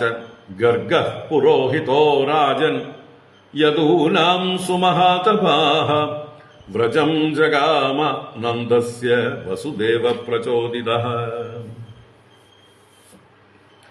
മുമ്പ് സൂചിപ്പിച്ച പോലെ ഈ കഥ നടക്കുന്നത് തൃണാവർത്ത വധത്തിന് മുമ്പെയാണ്. ഭഗവാന് ജനിച്ച് 100 ദിവസം തികയുമ്പോഴാണ് നാമകരണം ചെയ്യപ്പെട്ടത് എന്ന് സൂചനകളുണ്ട്. ആ സമയത്താണ്. അപ്പോ ഹേ രാജൻ, യദൂനാം പുരോഹിതഃ സുമഹാതപാഃ ഗർഗഃ വസുദേവ പ്രചോദിതഃ നന്ദസ്യ വ്രജം ജഗാമ. പരീക്ഷിത് രാജാവേ, യദൂനാം പുരോഹിതഃ, യാദവന്മാരുടെ മുഴുവൻ പുരോഹിതനാണ് ഈ പറയുന്ന ഇവിടുത്തെ നായകനായിരിക്കുന്ന ഗർഗ മഹർഷി. യാദവ വംശത്തിലെ എല്ലാ വിഭാഗത്തിന്റെയും പുരോഹിതനാണ്. ഇപ്പോൾ വൃഷ്ണികൾ, അന്തകന്മാർ, ഭോജന്മാർ എന്നൊക്കെ പറയുന്ന, സാത്വതന്മാർ എന്നൊക്കെ പറയുന്ന എല്ലാ വിഭാഗത്തിനും. അപ്പോൾ ആ വംശത്തിൽ തന്നെ വന്നിട്ടുള്ള ഒരു എന്താ പറയുക, വിവാഹം കൊണ്ട് പിന്നീട് വൈശ്യ ഇതായി മാറിയ നന്ദഗോപർക്കും കുലഗുരു തന്നെയാണ് ഗർഗൻ. വസുദേവർക്കും അതെ, നന്ദഗോപർക്കും എല്ലാവർക്കും കുലഗുരുവാണ് ഗർഗ മഹർഷി. അപ്പൊ അദ്ദേഹത്തെ കുറിച്ച് പറയണം, യദൂനാം പുരോഹിതഃ, യാദവന്മാരുടെ മുഴുവൻ പുരോഹിതൻ. അവരുടെ എല്ലാ കർമ്മങ്ങൾക്കും മുമ്പിൽ നിന്നുകൊണ്ട് പൗരോഹിത്യം നിർവഹിക്കുന്ന ആള്, അവർക്ക് വേണ്ടി മുമ്പിൽ നിന്ന് ഹിതം ചെയ്യുന്നവനാണ് പുരോഹിതൻ. അവരെ നന്മയിലേക്ക് ലീഡ് ചെയ്യുന്നവരാണ്, ഈശ്വരനിലേക്ക് നയിക്കുന്നവനാണ് പുരോഹിതൻ. അപ്പൊ ആ പുരോഹിതൻ സുമഹാതപാഃ, അദ്ദേഹം വലിയ തപസ്വിയാണ്, മഹത്തായ തപസ്സോടുകൂടിയവനാണ്. അദ്ദേഹത്തെ കുറിച്ച് അടുത്ത് പറയേണ്ട ജ്യോതിഷത്തിന്റെ മുഴുവൻ ആചാര്യനാണ് എന്നുള്ളത്. അപ്പോ അങ്ങനെയുള്ള ഗർഗഃ വസുദേവ പ്രചോദിത നന്ദസ്യ വ്രജം ജഗാമ. വസുദേവ പ്രചോദിത. അപ്പോ വല്ലപ്പോഴും വസുദേവരും ഗർഗരും കൂടി എവിടെയെങ്കിലും കണ്ടുമുട്ടിയിട്ടുണ്ടാവും. വസുദേവർ മധുരാപുരിയിൽ തന്നെയാണ്. അപ്പൊ അവിടെ ആചാര്യനായിട്ടുള്ള ഗർഗര നിത്യേന എന്ന് വന്നു പോകുന്ന ആളാണല്ലോ. അപ്പൊ അദ്ദേഹത്തെ കണ്ടപ്പോൾ സൂചിപ്പിച്ചിട്ടുണ്ടാവും രഹസ്യമായിട്ട്. അതേ, നമസ്കരിച്ച് അദ്ദേഹത്തോട് പറഞ്ഞിട്ടുണ്ടാവും, എൻ്റെ 2 പുത്രന്മാര് നന്ദന്റെ ഗോകുലത്തിൽ വസിക്കുന്നുണ്ട്, അവർക്ക് നാമകരണം വൈകിയിരിക്കുന്നു. 11-ാം ദിവസമോ 12-ാം ദിവസമോ ചെയ്യുന്നതാണ് ഉത്തമം. ഇപ്പൊ തന്നെ ഏകദേശം 100 ദിവസം ആവാറായിരിക്കണം. അതുകൊണ്ട് അങ്ങ് തന്നെ അവിടെ ചെന്ന് അങ്ങയുടെ ആ തിരുമുഖത്തു നിന്ന് ആ ഉണ്ണികൾക്കുള്ള നാമകരണം നടക്കണം. അതിനങ്ങ് അനുഗ്രഹിക്കണം. നമ്മുടെ സമ്പ്രദായം അതാണല്ലോ. കുലഗുരുവായ അങ്ങാണല്ലോ ഞങ്ങൾക്ക് വേണ്ടി ഇതെല്ലാം പറഞ്ഞു തരിക, ചെയ്തു തരിക. ഇതൊരു സംസ്കാര കർമ്മമാണ് അല്ലെ. നാമകരണം എന്നുള്ളത് ഷോഡശ സംസ്കാരങ്ങളിൽ ഒരു സംസ്കാരമാണ്. 5-ാമത്തെ സംസ്കാരമാണ്. ഗർഭാധാനം, സീമന്തോന്നയനം, പുംസവനം, എന്താണ് ജാതകർമ്മം, പിന്നെ വരേണ്ടതാണ് നാമകരണം. 5-ാമത്തെ ഷോഡശ സംസ്കാരങ്ങളിൽ പ്രധാന സംസ്കാരമാണ്. ഈശ്വരന്റെ നാമം കുട്ടികൾക്ക് എന്താണ് ചൊല്ലിക്കൊടുത്ത് ആ പേര് വിളിച്ച് നിങ്ങൾ ഈശ്വര സ്വരൂപികളാണ് എന്ന് കുട്ടികളെ ഓർമ്മപ്പെടുത്തുകയാണ്. എപ്പോഴും കുട്ടികളെ ആ ഈശ്വരന്റെ പേര് പറഞ്ഞ് വിളിക്കുമ്പോൾ കുട്ടികൾക്ക് ആ ഒരു ആത്മവിശ്വാസമാണ് ഉണ്ടാവേണ്ടത്. അതിന്റെ പ്രതീകമായിട്ട് തന്നെയാണ് നമ്മളിപ്പോൾ കൃഷ്ണാഷ്ടമിക്കൊക്കെ കുട്ടികളെ കൃഷ്ണവേഷം തന്നെ കെട്ടിക്കുന്നത് അല്ലെ. ഇപ്പൊ പേര് മാത്രമല്ല, രൂപവും അങ്ങനെ തന്നെ ആയിക്കോട്ടെ. കുട്ടികൾ കൂടുതൽ ഭഗവാനുമായിട്ട് താതാത്മ്യം പ്രാപിക്കട്ടെ, ഭഗവാനോടുള്ള ആഭിമുഖ്യം ഉണ്ടാവട്ടെ എന്നുള്ള ഭാവത്തിലാണ് അതൊക്കെ അനുവദിച്ചു കൊടുത്തിരിക്കുന്നത്. അപ്പോ അങ്ങനെ ഇദ്ദേഹം പ്രാർത്ഥിച്ചു. അങ്ങനെ വസുദേവ പ്രചോദിത, വസുദേവനാൽ പ്രേരിതനായിട്ട് നന്ദസ്യ വ്രജം ജഗാമ, നന്ദന്റെ ഗോകുലത്തിലേക്ക് ഗമിച്ചു. ഒരു കാരണവുമില്ലാതെ യാദൃച്ഛികമായി ചെല്ലുന്നത് പോലെ ചെന്നു എന്ന് താല്പര്യം. വസുദേവൻ പറഞ്ഞതാണെന്നൊന്നും പറയില്ല. അങ്ങനെ ചെന്നു. തം ദൃഷ്ട്വാ പരമപ്രീതഃ പ്രത്യുത്ഥായ കൃതാഞ്ജലിഃ ആനർച്ചാധോക്ഷജതിയാ പ്രണിപാത പുരസ്സരം. തം ദൃഷ്ട്വാ പരമപ്രീതഃ പ്രത്യുത്ഥായ കൃതാഞ്ജലിഃ ആനർച്ചാധോക്ഷജതിയാ പ്രണിപാത പുരസ്സരം. തം ദൃഷ്ട്വാ പരമപ്രീതഃ, ആ ഗർഗരെ കണ്ടതായിട്ടുള്ള നന്ദഗോപര് പരമപ്രീത, എന്തെന്നില്ലാത്ത സന്തോഷമുള്ളവനായി ഭവിച്ചു, പ്രീതിയുള്ളവനായി ഭവിച്ചു. ഈ ഗുരുവിനോടുള്ള ബഹുമാനവും ആദരവും അദ്ദേഹത്തോടുള്ള വാത്സല്യം, സ്നേഹം മുതലായ ഭാവങ്ങളൊക്കെ നല്ലോണം പ്രകടമായി. ഇദ്ദേഹം തന്നെ സ്വയം ചിന്തിച്ചുകൊണ്ടിരിക്കുന്നുണ്ടാവും, എപ്പോഴാണ് ഏതെങ്കിലും ഒരു മഹാത്മാവിനെ കൊണ്ട് കുട്ടികൾക്ക് നാമകരണം ചെയ്യിക്കേണ്ടത്, എപ്പോഴാണ് അതിനുള്ള അവസരം, ആരാണ് മഹാത്മാക്കൾ വരിക, ഗർഗമഹർഷിയെ തന്നെ കിട്ടുമോ എന്നൊക്കെ ചിന്തിച്ചിട്ടുണ്ടാവും. ആ ഗർഗമഹർഷിയെ കിട്ടിയിരുന്നെങ്കിൽ എത്ര നന്നായിരുന്നു എന്നൊക്കെ മനസ്സാ സങ്കല്പിച്ചിട്ടുണ്ടാവും. ആ സങ്കല്പം ഇതാ സാക്ഷാത്കരിക്കുകയാണ്. നമ്മളൊക്കെ നല്ല കാര്യങ്ങൾ എന്ത് വിചാരിച്ചാലും ഈശ്വരനത് വേഗം സാധിച്ചു തരും. നമുക്ക് ചിന്തിച്ചാൽ അനുഭവം ഉണ്ടാവും എല്ലാവർക്കും. നമ്മൾ വിചാരിക്കുമ്പോഴേക്കും നല്ല കാര്യങ്ങൾ വിചാരിച്ചാൽ അതിനുള്ള സാഹചര്യം ഭഗവാൻ കൊണ്ടുതരും. നല്ല സങ്കല്പങ്ങൾ ഉണ്ടാവട്ടെ, സൽസങ്കല്പങ്ങൾ ഉണ്ടാവട്ടെ. അപ്പൊ എന്തായാലും അദ്ദേഹത്തിന്റെ മനസ്സിനനുസരിച്ച് അതറിഞ്ഞ പോലെ ആ ഗർഗമഹർഷി അവിടെ എഴുന്നള്ളിയപ്പോ പ്രീതി ഉണ്ടായി, പരമപ്രീത. എന്നിട്ടോ കൃതാഞ്ജലി പ്രത്യുത്തായ, കൃതാഞ്ജലി അഞ്ജലി കൂപ്പിയവനായിട്ട് കൈകൾ രണ്ടും കൂട്ടി തൊഴുതു പിടിച്ച് ശിരസിൽ വെച്ച് തൊഴാം. അപ്പൊ അങ്ങനെ അഞ്ജലിബദ്ധനായിക്കൊണ്ട് പ്രത്യുത്തായ എതിരേറ്റ് ചെന്നു, എഴുന്നേറ്റ് അദ്ദേഹത്തെ സ്വീകരിക്കാനായിട്ട് ചെന്നു. ഗർഗമഹർഷി വന്നിരിക്കണമെന്ന് പറഞ്ഞാൽ അങ്ങോട്ട് ചെന്ന് എതിരേറ്റ് കൊണ്ടുവരണം. അപ്പൊ ആ രീതിയിൽ എല്ലാ എന്താ പറയുക, അപ്പൊ കിട്ടിയത് എന്താണെന്ന് വെച്ചാൽ അത് എടുത്തിട്ടുണ്ടാവും. താലം എടുക്കാനോ അല്ലെ പൂർണ്ണകുംഭമൊന്നും റെഡിയിൽ ഉണ്ടാവില്ല, മന്ത്രം ചൊല്ലാൻ ബ്രാഹ്മണരൊന്നും ഉണ്ടാവില്ല, രഹസ്യമായിട്ടാണ് അദ്ദേഹം ചെല്ലുന്നത്. അപ്പൊ അതിനനുസരിച്ച് ഉള്ള സൗകര്യത്തിനനുസരിച്ച് അദ്ദേഹത്തെ സ്വീകരിച്ചു. അങ്ങനെ ആനർച്ച അധോക്ഷജതിയ പ്രണിപാത പുരസ്സരം, അപ്പൊ അദ്ദേഹത്തെ പ്രണിപാത പുരസ്സരം, പ്രണിപാതം എന്ന് പറഞ്ഞാൽ പ്രണിപതിക്കുക, പ്രകർഷേണ നിപതിക്കുക, നന്നായി മുമ്പിൽ നമസ്കരിക്കുക, വീണ് നമസ്കരിച്ച് അതിനെ ആദ്യം ചെയ്തു. പുരസ്സരം എന്ന് പറഞ്ഞാൽ അത് മുമ്പിൽ ഫസ്റ്റ് നമസ്കാരം ആദ്യത്തെ, അതിലെല്ലാം അടങ്ങി. പിന്നെ ചെയ്യുന്നതൊക്കെ ബാക്കി ഫോർമാലിറ്റീസ് ആണ്. ഇതാണ് മുഖ്യം. ഞാൻ എന്നെ തന്നെ അങ്ങയുടെ പാദങ്ങളിൽ സമർപ്പിച്ചിരിക്കണോ, ഇനി ഞാൻ എന്താണ് അങ്ങേക്ക് വേണ്ടി ചെയ്യേണ്ടത് എന്നുള്ള ഭാവമാണ്. ആ കിങ്കരന്റെ ഭാവത്തില് തന്നെ തന്നെ സമർപ്പിക്കുകയാണ് നമസ്കാരം. എന്നിട്ട് വന്നിരിക്കുന്നത് ആരാണ്? മഹാഗുരുവായിട്ടുള്ള ആചാര്യനാണ്, മറ്റേ ഗർഗ മഹർഷിയാണ്. അദ്ദേഹത്തെ ഈശ്വരനായി കണ്ടുകൊണ്ട് അതാണ് അധോക്ഷജതിയ. അധോക്ഷജൻ സാക്ഷാൽ വിഷ്ണു ഭഗവാൻ എന്ന ബുദ്ധിയോടുകൂടെ.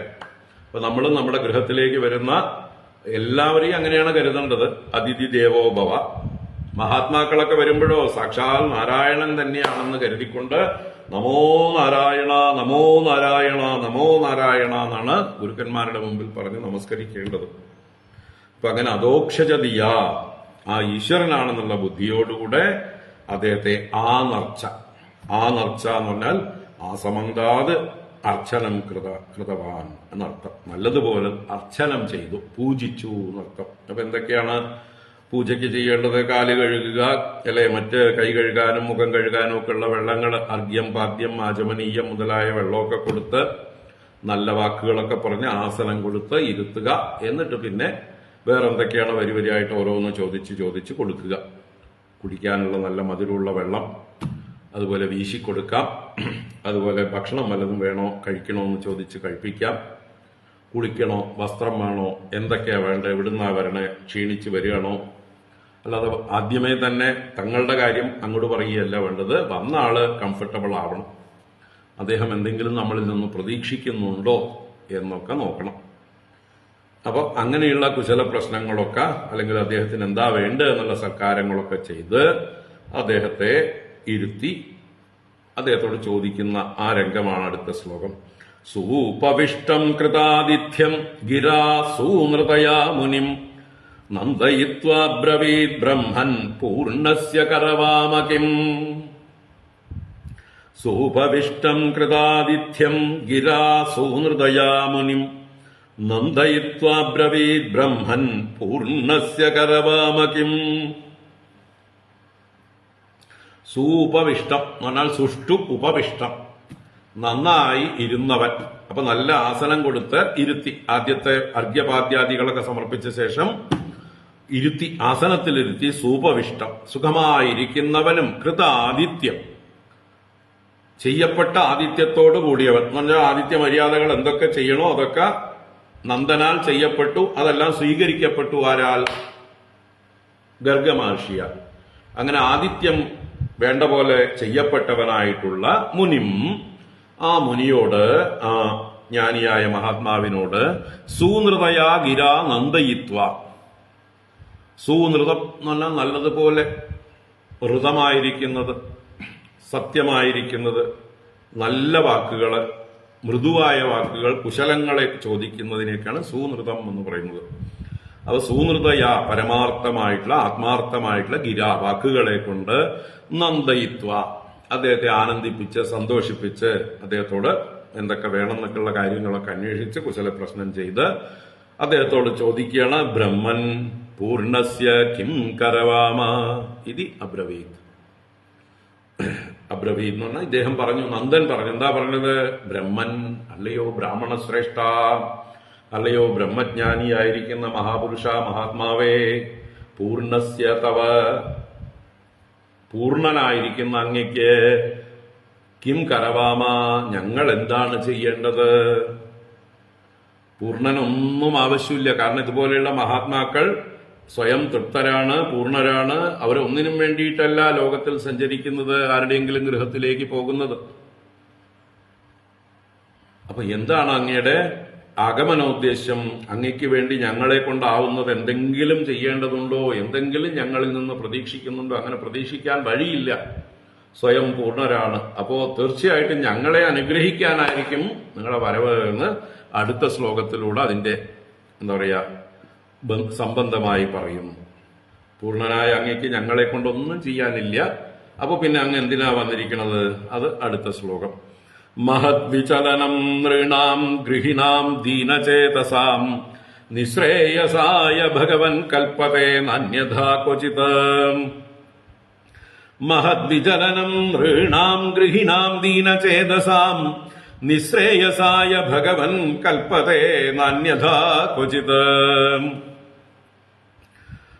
അവിടെ ഭഗവൻ എന്നതിന് സംബോധനയുണ്ട്. അല്ലയോ സർവജ്ഞനായിരിക്കുന്നവനെ, ത്രികാലജ്ഞനായിരിക്കുന്നവനെ, അല്ലേ? ഭഗവാൻ എന്ന് വിളിക്കുന്നത് ആരെയാണ്? ആർക്കാണോ? ഭൂതങ്ങളുടെ ഉൽപ്പത്തി, വിനാശം, ആഗതി, ഗതി, വിദ്യ, അവിദ്യ, ഇതൊക്കെ ആരറിയുന്നുവോ അവൻ ഭഗവാൻ. ഉൽപ്പത്തിം ച വിനാശം ച ഭൂതാനാം ആഗതിം ഗതിം വേത്തി വിദ്യാം അവിദ്യാം ച സവാച്യോ ഭഗവാൻ ഇതി. അപ്പൊ ആ അർത്ഥത്തിൽ ഭഗവാൻ തന്നെ ത്രികാലജ്ഞാനിയാണ്, ദൈവജ്ഞനാണ്. ജ്യോതിർഗോളങ്ങളുടെ സഞ്ചാരഗതിയൊക്കെ ഉള്ളം കൈയിൽ കൊണ്ടു നടക്കുന്ന ആളാണ്. ഗർഗസംഹിത എന്ന പേരില് ജ്യോതിഷ ശാസ്ത്രത്തിന് ഏറ്റവും അധികം സംഭാവന ചെയ്ത ഗ്രന്ഥങ്ങൾ അദ്ദേഹത്തിന്റെ പേരിലാണ് അറിയപ്പെടുന്നത്. അപ്പൊ അങ്ങനെയുള്ള മഹാത്മാവാണ് അദ്ദേഹം. അതുകൊണ്ട് തന്നെ അങ്ങയെപ്പോലെയുള്ള ഭഗവൻ, ഹേ ഭഗവൻ, മഹത് വിചലനം ഗൃഹിണാം ദീനചേതസാം നൃണാം നിശ്രേയസായ കൽപ്പതേ. മഹത് വിചലനം, മഹത്തുക്കളുടെ വിചലനം. മഹാത്മാക്കൾ സഞ്ചരിക്കുന്നത് അത് ഗൃഹസ്ഥാശ്രമികളുടെ വീടുകളിലേക്ക് വരിക എന്ന് പറയുന്നത് ഗൃഹിണാം ദീനചേതസാം. ഈ ഗൃഹികളൊക്കെ എങ്ങനെയുള്ളവരാണ്? ഗൃഹത്തിൽ കെട്ടിയിട്ട് കിടക്കുകയാണ്. അവർക്ക് ഗുരുക്കന്മാരെ ചെന്ന് കാണാം, ചെന്ന് കണ്ട അനുഗ്രഹം മേടിക്കാം, പക്ഷെ തോന്നില്ല, പ്രാരബ്ധം. ഭാര്യയും മക്കളും പല കാര്യങ്ങളും പറഞ്ഞ് പിടിച്ചു വലിച്ചു കെട്ടിയിടും, അല്ലേ? അപ്പോ ഗൃഹികൾ എന്ന് പറഞ്ഞാൽ വാസ്തവത്തിൽ ഗ്രഹിക്കപ്പെട്ടവർ തന്നെയാണ്, വീട്ടിൽ കാല് കെട്ടിയിട്ടവർ.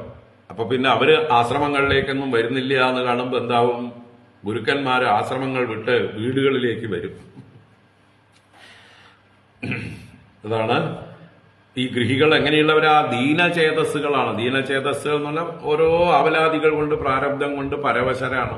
എന്നും അവലാദിന്. രാവിലെ എഴുന്നേറ്റാ ഭാര്യ പറയും, അയ്യോ ഒന്ന് ഉപ്പില്ല, അന്ന് മുളകില്ല, അന്ന് മണ്ണെണ്ണയില്ല, അല്ലെങ്കിൽ ഗ്യാസ് ഇല്ല, റേഷൻ വാങ്ങിച്ചില്ല, പച്ചക്കറി ഇല്ല, അല്ലെങ്കിൽ ഇന്ന നികുതി കെട്ടിയില്ല, അവിടെ പോണം, ഇവിടെ പോണം, ആശുപത്രി പോണം, മരുന്ന് വാങ്ങിക്കണം, 100 കാര്യങ്ങളാണ്.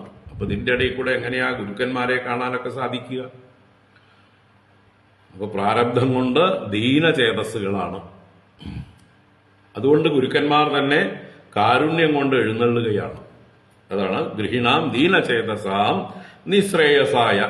അങ്ങനെയുള്ള നൃണാം നരന്മാരുടെ നിശ്രേയസായ, മംഗളത്തിനായിക്കൊണ്ട്, ഐശ്വര്യത്തിനായിക്കൊണ്ട്, അവർക്ക് ക്ഷേമത്തെ കൊടുക്കാനായിക്കൊണ്ട്, മോക്ഷത്തെ കൊടുക്കാനൊക്കെ ആയിട്ടാണ് കൽപ്പതേ പറയപ്പെടുന്നത്, സമർത്ഥമാകുന്നത് എന്നൊക്കർത്ഥം. ക്വചിത് അന്യദാന, ഒരിക്കലും മറിച്ചല്ല. ഇവിടെ മറിച്ചല്ല എന്ന് പറഞ്ഞാൽ എന്താർത്ഥം? അവർക്ക് എന്തെങ്കിലും ലാഭത്തിന് വേണ്ടിയിട്ടല്ല വരുന്നത് എന്നർത്ഥം. ആർക്ക്? ഈ വരുന്ന മഹാത്മാക്കൾ ഈ ഗൃഹസ്ഥന്മാരുടെ ഗൃഹത്തിലേക്ക് വന്നിട്ട് എന്തെങ്കിലും കാര്യം സാധിക്കാനോ അവിടുന്ന് എന്തെങ്കിലും യാചിച്ചു കൊണ്ടുപോകാനോ അല്ല, അവരെ അനുഗ്രഹിക്കാൻ വേണ്ടിയിട്ടാണ്, ഇങ്ങോട്ട് നൽകാൻ വേണ്ടിയിട്ടാണ്. അല്ലാതെ അങ്ങോട്ട് എന്തെങ്കിലും കൊണ്ടുപോകാനോ ചോദിക്കാനോ വേണ്ടിയിട്ടല്ല മഹാത്മാക്കൾ നമ്മുടെയൊക്കെ ഗൃഹത്തിലേക്ക് വരുന്നത് എന്ന് നല്ലോണം സംസ്കാരമുള്ള നന്ദഗോപര് ആ ഗുരുവിന്റെ ആഗമനത്തിൽ സന്തോഷം പ്രകടിപ്പിക്കുകയാണ്. ഞങ്ങളെപ്പോലെയുള്ള ദീനന്മാരെ അനുഗ്രഹിക്കാൻ വേണ്ടിയാണ് നിങ്ങളുടെയൊക്കെ സഞ്ചാരം, അല്ലാതെ ഞങ്ങളിൽ നിന്നും എന്തെങ്കിലും പ്രതീക്ഷിച്ചുകൊണ്ടല്ല. കാരണം നിങ്ങൾ പൂർണ്ണാത്മാക്കളാണ്. പൂർണ്ണസ്യ കിം കരവാമ എന്നാ ചോദിച്ച, പൂർണ്ണനായ അങ്ങയ്ക്ക് ഞങ്ങൾ എന്ത് ചെയ്യാനാണ്? അദ്ദേഹത്തെ വീണ്ടും പറയുന്നു, ജ്യോതിഷാം അയനം സാക്ഷാത് യത്തജ്ഞാനം അതീന്ദ്രിയം പ്രണീതം ഭവതായേന പുമാൻ വേദ പരാവരം. ജ്യോതിഷാം അയനം സാക്ഷാത് യത്തജ്ഞാനം അതീന്ദ്രിയം പ്രണീതം ഭവതായേന പുമാൻ വേദ പരാവരം. അപ്പോ യത് തജ്ഞാനം അതീന്ദ്രിയം. അപ്പൊ അതീന്ദ്രിയമായിട്ടുള്ള ഏതൊരു ജ്ഞാനമുണ്ടോ, ഇന്ദ്രിയങ്ങളെ കൊണ്ട് അറിയാൻ കഴിയാത്ത അലൗകികമായിരിക്കുന്ന, അവ്യക്തമായിരിക്കുന്ന, സൂക്ഷ്മമായിരിക്കുന്ന എന്താണ് ജ്യോതിർഗോളങ്ങളുടെ അയനം നമുക്കിവിടെ ഇരുന്നുകൊണ്ട് കാണാൻ പറ്റുമോ? എവിടെയാണ് നിൽക്കുന്ന ഓരോ ഗ്രഹങ്ങളും ഓരോ നക്ഷത്രങ്ങളും കൃത്യമായിട്ട് ആർക്കെങ്കിലും ഇവിടെ ഇരുന്നുകൊണ്ട് പറയാൻ പറ്റുമോ? അത് സൂക്ഷ്മമായിട്ടുള്ളൊരു വിദ്യയാണ്. അപ്പൊ അതീന്ദ്രിയമാണ്, ഇന്ദ്രിയം കൊണ്ടല്ല അത് കാണുന്നത്, ഇന്ദ്രിയങ്ങളെ അതിക്രമിച്ചിട്ടുള്ളൊരു ദർശനമാണ്. അങ്ങനെയുള്ള ജ്ഞാനം യത് തദ് ജ്യോതിഷാമയനം, ആ ജ്യോതിശാസ്ത്രം, ജ്യോതിഷുകളുടെ യാത്രയെ, സഞ്ചാരത്തെ കുറിച്ചിട്ടുള്ള, സ്ഥിതിയെ കുറിച്ചിട്ടുള്ള ശാസ്ത്രം സാക്ഷാത് ഭവതാ പ്രണീതം, അങ്ങയാൽ നേരിട്ട് വേണ്ട പോലെ പ്രണീതമാണ്, നിർമ്മിക്കപ്പെട്ടതാണ് എന്നർത്ഥം. മറ്റുള്ളവർക്ക് മാതൃക കാണിച്ചു കൊടുത്തിരിക്കണം. പ്രകർഷേണ നീതം പ്രണീതം. അപ്പൊ മുമ്പിൽ നടന്ന് അങ്ങ് കാണിച്ചിരിക്കണം, ഇതാ അതൊക്കെയാണ് ജ്യോതിർഗോളങ്ങളുടെ സഞ്ചാരഗതികൾ, ഇതൊക്കെയാണ് അതിന്റെ വേഗതകൾ, ഇത്ര ദിവസം കൂടുമ്പോൾ ഇന്ന സ്ഥാനങ്ങളിൽ വരും എന്നുള്ള എല്ലാ കണക്കുകളും ബാക്കി പിന്നാലെ വരുന്നവർക്ക് കണക്കാക്കാൻ എളുപ്പത്തിന് വേണ്ടി എല്ലാം നിർണയിച്ചു വെച്ചിരിക്കുന്നു അങ്ങ് തന്നെ. ഇനിയിപ്പോ അത് വെച്ച് കണക്കാക്കുക വേണ്ടു. അപ്പോ എല്ലാറ്റിനും ഒരു ബേസ് ഉണ്ടാക്കി വെച്ചിരിക്കുന്നത് അങ്ങാണ്. അതാണ് പ്രണീതം, ഭവതാ പ്രണീതം. ഏന പുമാൻ പരാവരം വേദ, ഏന ഏതൊരു ജ്യോതിശാസ്ത്രം കൊണ്ടാണോ ഒരു പുരുഷൻ പരാവരം വേദ, ഇവിടെ പരം എന്നാൽ കഴിഞ്ഞു പോയത്, അവരെന്ന് പറഞ്ഞാൽ കഴിഞ്ഞു പോകുന്നു, പരം എന്ന് പറഞ്ഞാൽ വരാനിരിക്കുന്നതുമായിട്ട് എടുക്കാം. ഭൂതത്തെക്കുറിച്ചും ഭവിഷ്യത്തിനെക്കുറിച്ചും എല്ലാം അറിയുന്നത്,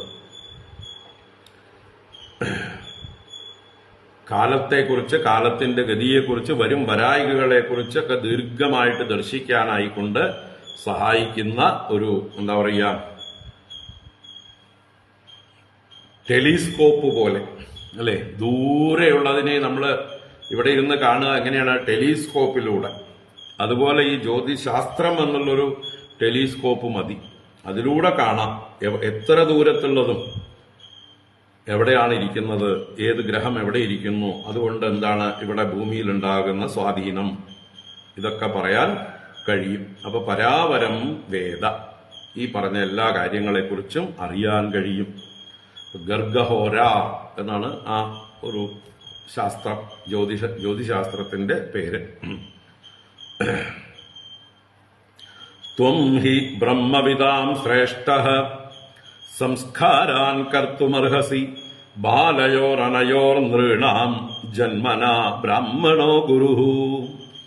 ത്വം ഹി ബ്രഹ്മവിദാം ശ്രേഷ്ഠഃ സംസ്കാരാൻ കർത്തുമർഹസി ബാലയോരനയോർ നൃണാം ജന്മനാ ബ്രാഹ്മണോ ഗുരുഃ. ആ ഗുരുവിനെ ഒന്നുകൂടെ പുകഴ്ത്തിപ്പറയണം. ത്വം ഹി ബ്രഹ്മവിദാം ശ്രേഷ്ഠഃ, അങ്ങ് വാസ്തവത്തിൽ ബ്രഹ്മത്തെ അറിയുന്നവരിൽ, വേദത്തെ അറിയുന്നവരിൽ വെച്ച് ശ്രേഷ്ഠനാകുന്നു, ബ്രഹ്മജ്ഞാനികളിൽ ശ്രേഷ്ഠനാകുന്നു. ത്വം അനയോഹോ ബാലയോഹോ സംസ്കാരാൻ കർത്തും അർഹസി. ത്വം അങ്ങ് തന്നെ അനയോഹോ, ഈ രണ്ടുപേർ, ബാലയോഹോ രണ്ടു കുട്ടികൾ, ഇവരുടെ സംസ്കാരങ്ങളെ, നാമകരണം എന്നുള്ള സംസ്കാരത്തെ കർത്തും അർഹസി, അങ്ങ് വേണം ചെയ്യാനായിക്കൊണ്ട്. അപ്പൊ ഈ കുട്ടികൾക്ക് സംസ്കാരകർമ്മത്തെ ചെയ്യണം. നൃണാം ബ്രാഹ്മണ ജന്മനാ ഗുരു. അപ്പോ അല്ലെങ്കിൽ തന്നെ ജന്മമാത്രം കൊണ്ട് തന്നെ ബ്രാഹ്മണർ മറ്റുള്ള എല്ലാവർക്കും ഗുരുസ്ഥാനീയനാകുന്നു. ജന്മമാത്ര ദ്വിജത്വം തന്നെ ഒരു ഗുരുസ്ഥാനം നൽകുന്നു. എന്താ വെച്ചാൽ അയാൾ പ്രിവിലേജ്ഡ് ആണ്, അയാൾക്ക് എല്ലാ സൗകര്യങ്ങളുണ്ട്, കാര്യങ്ങളൊക്കെ കൂടുതൽ അറിയാനായിക്കൊണ്ട്. മറ്റുള്ളവരെ പോലെയല്ല, പ്രാകൃതന്മാരായിരിക്കുന്ന ആളുകൾക്ക് ഈ അറിയാനുള്ള പല വിഷയങ്ങളും അറിയാനുള്ള സാഹചര്യം കുറവാണ്, സൗകര്യങ്ങൾ കുറവാണ്. അവരുടെ അച്ഛനും അമ്മയ്ക്കൊന്നും അറിവില്ല, ബന്ധുക്കൾക്ക് അറിവ് കുറവായിരിക്കും. ആ വീട്ടില് അങ്ങനെയുള്ള അനുഷ്ഠാനങ്ങളോ ആചാരങ്ങളോ പദ്ധതികളോ ഗ്രന്ഥങ്ങളോ ഒന്നും ഉണ്ടായിക്കൊള്ളണമെന്നില്ല. അപ്പൊ ഇതെല്ലാം റെഡിയായി വെച്ചിരിക്കുന്ന നല്ല അറിവുള്ള പിതാമഹന്മാരുള്ള ഗൃഹത്തിൽ വന്ന് ജനിക്കുക എന്ന് പറഞ്ഞാൽ പിന്നെ അവർക്ക് സ്വാഭാവികമായിട്ട് തന്നെ ഒരു ഡക്ക് ടു വാട്ടർ എന്ന് പറയും പോലെയുള്ള ഒരു സിദ്ധി വന്നു ചേരും അല്ലേ. താറാവിനെ നീന്താൻ പഠിപ്പിക്കേണ്ട ആവശ്യമില്ല, വെള്ളത്തിലേക്ക് തള്ളിയിട്ടാൽ മതി. അണ്ണാൻകുഞ്ഞിനെ മരം കയറാൻ പഠിപ്പിക്കേണ്ട ആവശ്യമില്ല. അതുപോലെയാണ് ഈ ഓരോരുത്തരും ആ കുലത്തിൽ വന്ന് ജനിക്കുമ്പോൾ ആ സാഹചര്യങ്ങൾ കൊണ്ട് പ്രിവിലേജ്ഡ് ആവുകയാണ്. ആ രംഗത്ത് അവർക്കൊരു എഡ്ജ് കിട്ടും, ഒരു പ്രാധാന്യം കിട്ടും. അപ്പോ ഇവരൊക്കെ പ്രിവിലേജ്ഡ് പീപ്പിൾ എന്ന് പറയാം. ഇങ്ങനെയുള്ള സാഹചര്യം കിട്ടിയവര് അത് ഉപയോഗിച്ച് മുന്നോട്ട് പോകുന്നവരാണ് ശരിക്കുള്ള യോഗ്യരായിട്ടുള്ള ബ്രാഹ്മണർ. അതല്ലാത്തവർ ഇത്രയൊക്കെ സാഹചര്യം കിട്ടിയിട്ടും അതിനെ ഉപയോഗിക്കാതെ വേറെ ചെളിക്കുഴിയിലേക്ക് ചെന്ന് ചാടുകയാണെങ്കിൽ അവർ ഏറ്റവും ശപിക്കപ്പെട്ട ജന്മങ്ങളാണ്. അവരെയാണ് ചണ്ടാളന്മാരെന്ന് പറയുക. ചണ്ടാള ബ്രാഹ്മണ ജന്മം കിട്ടി, പ്രവൃത്തി മുഴുവൻ ചണ്ടാളന്മാരുടെ. എന്നാൽ താഴെയുള്ളതായിട്ടുള്ള അവസ്ഥയിൽ ജനിച്ചിട്ടും ബാക്കി സാഹചര്യങ്ങളൊക്കെ പ്രതികൂലമായിരുന്നിട്ടും അതിനോട് പടപൊരുതി തന്റെ ഉള്ളിലുള്ള അറിവിന്റെ ദാഹം കൊണ്ടൊരാൾ മുന്നോട്ട് വന്ന് ഈ പറഞ്ഞ ബ്രാഹ്മണ്യം നേടിയെടുക്കുകയാണെങ്കിൽ അയാൾ എത്രയോ ശ്രേഷ്ഠനാണ്. ഇതാണ് മനസ്സിലാക്കേണ്ടത്. തനിക്ക് സാഹചര്യമൊന്നുമില്ല, എന്നിട്ടും തന്റെ ഉള്ളിലുള്ളതായിട്ടുള്ള ആ ഒരു വാസന കൊണ്ട്, സംസ്കാരം കൊണ്ട്, പൂർവജന്മ സംസ്കാരമാണത്. ഈ ജന്മത്തിൽ സാഹചര്യം കുറവാണ്, പ്രതികൂലമാണ്, എന്നിട്ടും പരിശ്രമിച്ച് മുന്നേറുക. അപ്പൊ അവരാണ് വാസ്തവത്തിൽ ശ്രേഷ്ഠന്മാർ. അങ്ങനെയുള്ളവരാണ് ശ്രേഷ്ഠന്മാർ. അപ്പോ ജന്മനാ ബ്രാഹ്മണോ ഗുരുഹു, ജന്മനാ ബ്രാഹ്മണൻ തന്നെ, ബ്രാഹ്മണ ജന്മനാ ഗുരുഹു, ജന്മം കൊണ്ട് തന്നെ മറ്റുള്ളവർക്ക് ജ്യേഷ്ഠസ്ഥാനമാണ്, ഗുരുസ്ഥാനീയനാണ് എന്നർത്ഥം. ജ്യേഷ്ഠൻ തന്നെയാണ്. അപ്പൊ അതുകൊണ്ട് അങ്ങ് തന്നെ ഈ ബാലന്മാർക്ക് സംസ്കാര കർമ്മങ്ങളെ ചെയ്യണം എന്ന് നന്ദഗോപർ ആവശ്യപ്പെടുകയാണ്. അതിന് ഗർഗൻ മറുപടി പറയുന്നു. ഗർഗ ഉവാച യദൂനാം അഹമാചാര്യഃ ഖ്യാതശ്ച ഭുവി സർവദാ സുതം മയാ സംസ്കൃതം തേ മന്യതേ ദേവകീ സുതം. ഗർഗ ഉവാച യദൂനാം അഹമാചാര്യഃ ഖ്യാതശ്ച ഭുവി സർവദാ സുതം മയാ സംസ്കൃതം തേ മന്യതേ ദേവകീ സുതം. ഗർഗം പറയുന്നു, അഹം യദൂനാമാചാര്യഃ, ഞാൻ യാദവന്മാരുടെ ആചാര്യനാകുന്നു. ഇപ്പൊ നന്ദഗോപര് അതിൽ നിന്ന് എന്താ പറയുക, കുറച്ചൊന്ന് മാറി വൈശ്യ ജീവിതം നയിക്കുന്നു. അതുകൊണ്ട് ക്ഷത്രിയന്മാരായ യാദവന്മാരുടെ രീതിയല്ലാത്തത് കൊണ്ട് സാധാരണ ഇപ്പൊ ബന്ധപ്പെടാറില്ല, അല്ലേ? കുറെ കാലം കഴിഞ്ഞ് ഇതാകുമ്പോൾ വിട്ടുപോയി കഴിയുമ്പോൾ അവരുടെ ബന്ധങ്ങളൊക്കെ പോവും. അങ്ങനെ മാറി നിൽക്കുന്നവരാണ് ഈ വൈശ്യ കുലത്തൊഴിലെടുത്തിരിക്കുന്ന നന്ദഗോപർ. അതുകൊണ്ട് ഇവിടെ യദൂനാം ആചാര്യ, അപ്പൊ ഞാൻ യാദവന്മാരുടെ ആചാര്യനാണ്, പ്രത്യേകിച്ച് വസുദേവരുടെയൊക്കെ. ഭുവി സർവദാ ഖ്യാതഃ ച, ഇനി ഞാൻ ചെറിയൊരാളല്ല, അല്ലേ? ഈ സമൂഹത്തിലെ പ്രശസ്തരായിട്ടുള്ള ആളുകൾ എവിടെ പോയാലും ആളുകൾ അറിയും. അറിയപ്പെടാത്ത ആളുകളാണെങ്കിൽ ആരും മൈൻഡ് ചെയ്യില്ല. നേരെ മറിച്ച് വിശിഷ്ട വ്യക്തികൾ എവിടെയെങ്കിലുമൊക്കെ സഞ്ചരിക്കുമ്പോൾ ഇന്ന് ഇന്ന ആളെ എവിടെ കണ്ടു, എവിടേക്ക് വന്നതാണാവോ എന്ന് ചർച്ചാ വിഷയമാവും എല്ലായിടത്തും. അപ്പൊ അതാണ് ഇവിടെ പറയുന്നത്, ഞാൻ എല്ലാ പ്രകാരത്തിലും ഭുവി സർവദാ ഖ്യാതഃ ച, ഭൂമിയിൽ എല്ലാ പ്രകാരത്തിലും ഖ്യാതി കേട്ടവനാകുന്നു, പോപ്പുലറാകുന്നു, പ്രസിദ്ധനാകുന്നു. അപ്പൊ അതുകൊണ്ട് ഞാൻ ഈ വഴിക്കൊക്കെ വന്നു എന്നുള്ളത് ആരും അറിയാൻ പാടില്ലാത്തതാണ്. അത് ആരെങ്കിലും നോട്ട് ചെയ്തിട്ടുണ്ടെങ്കിൽ ഞാൻ വന്ന് അങ്ങയുടെ കുട്ടികൾക്ക് നാമകരണം ചെയ്തതും നാട്ടുകാരൊക്കെ അറിഞ്ഞാൽ അത് വലിയ ആപത്തിന് കാരണവും. അതാണ് മയാ സംസ്കൃതം തേ സുതം ദേവകീ സുതം മന്യതേ, എന്നാൽ സംസ്കരിക്കപ്പെട്ടതായിട്ടുള്ള അങ്ങയുടെ പുത്രനെ, തേ സുതം എന്ന് പ്രത്യേകം പറയുന്നുണ്ട്, അങ്ങയുടെ പുത്രനെ. അപ്പൊ അങ്ങയുടെ പുത്രൻ എന്ന് പറയുമ്പോൾ ഇപ്പൊ യശോദ വളർത്തിക്കൊണ്ടിരിക്കുന്ന പുത്രനെ ദേവകീസുതം മന്യത, ദേവകിയുടെ പുത്രനാണെന്ന് ആളുകൾ വിചാരിക്കും എന്നൊരർത്ഥം, ആളുകൾ അറിയും എന്ന് മറ്റൊരു അർത്ഥം. അപ്പൊ എന്തായാലും ഗർഗമാഷി നുണയൊന്നും പറഞ്ഞിട്ടില്ല. മന്യത എന്നുള്ളതിന് കരുതും, അറിയും അർത്ഥമുണ്ട്. അപ്പൊ രഹസ്യം പുറത്താവുന്ന സൂചന, ജാഗ്രത വേണം.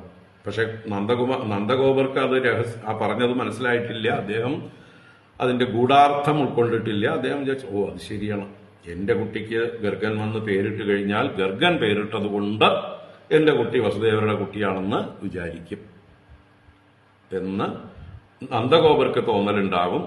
ഗർഗൻ പറഞ്ഞത് സത്യമാണ്. അങ്ങിപ്പോ വളർത്തിക്കൊണ്ടിരിക്കുന്ന അങ്ങയുടെ കുട്ടി ദേവകിയുടെ പുത്രനാണെന്ന് കംസൻ അല്ലെങ്കിൽ ആളുകൾ കരുതും. ദേവകീസുതം മന്യത.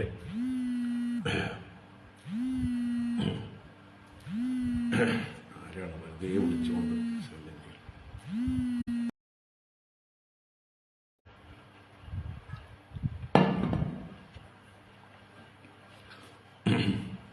അപ്പോ ഞാൻ യാദവന്മാരുടെ ആചാര്യനാണ്, പ്രശസ്തനായതുകൊണ്ട് എല്ലാവർക്കും എന്നെ തിരിച്ചറിയാനാവും. ഞാൻ അങ്ങയുടെ പുത്രന് നാമകരണം ചെയ്താൽ അത് ദേവകീ പുത്രനാണെന്ന് ആളുകൾ കരുതും.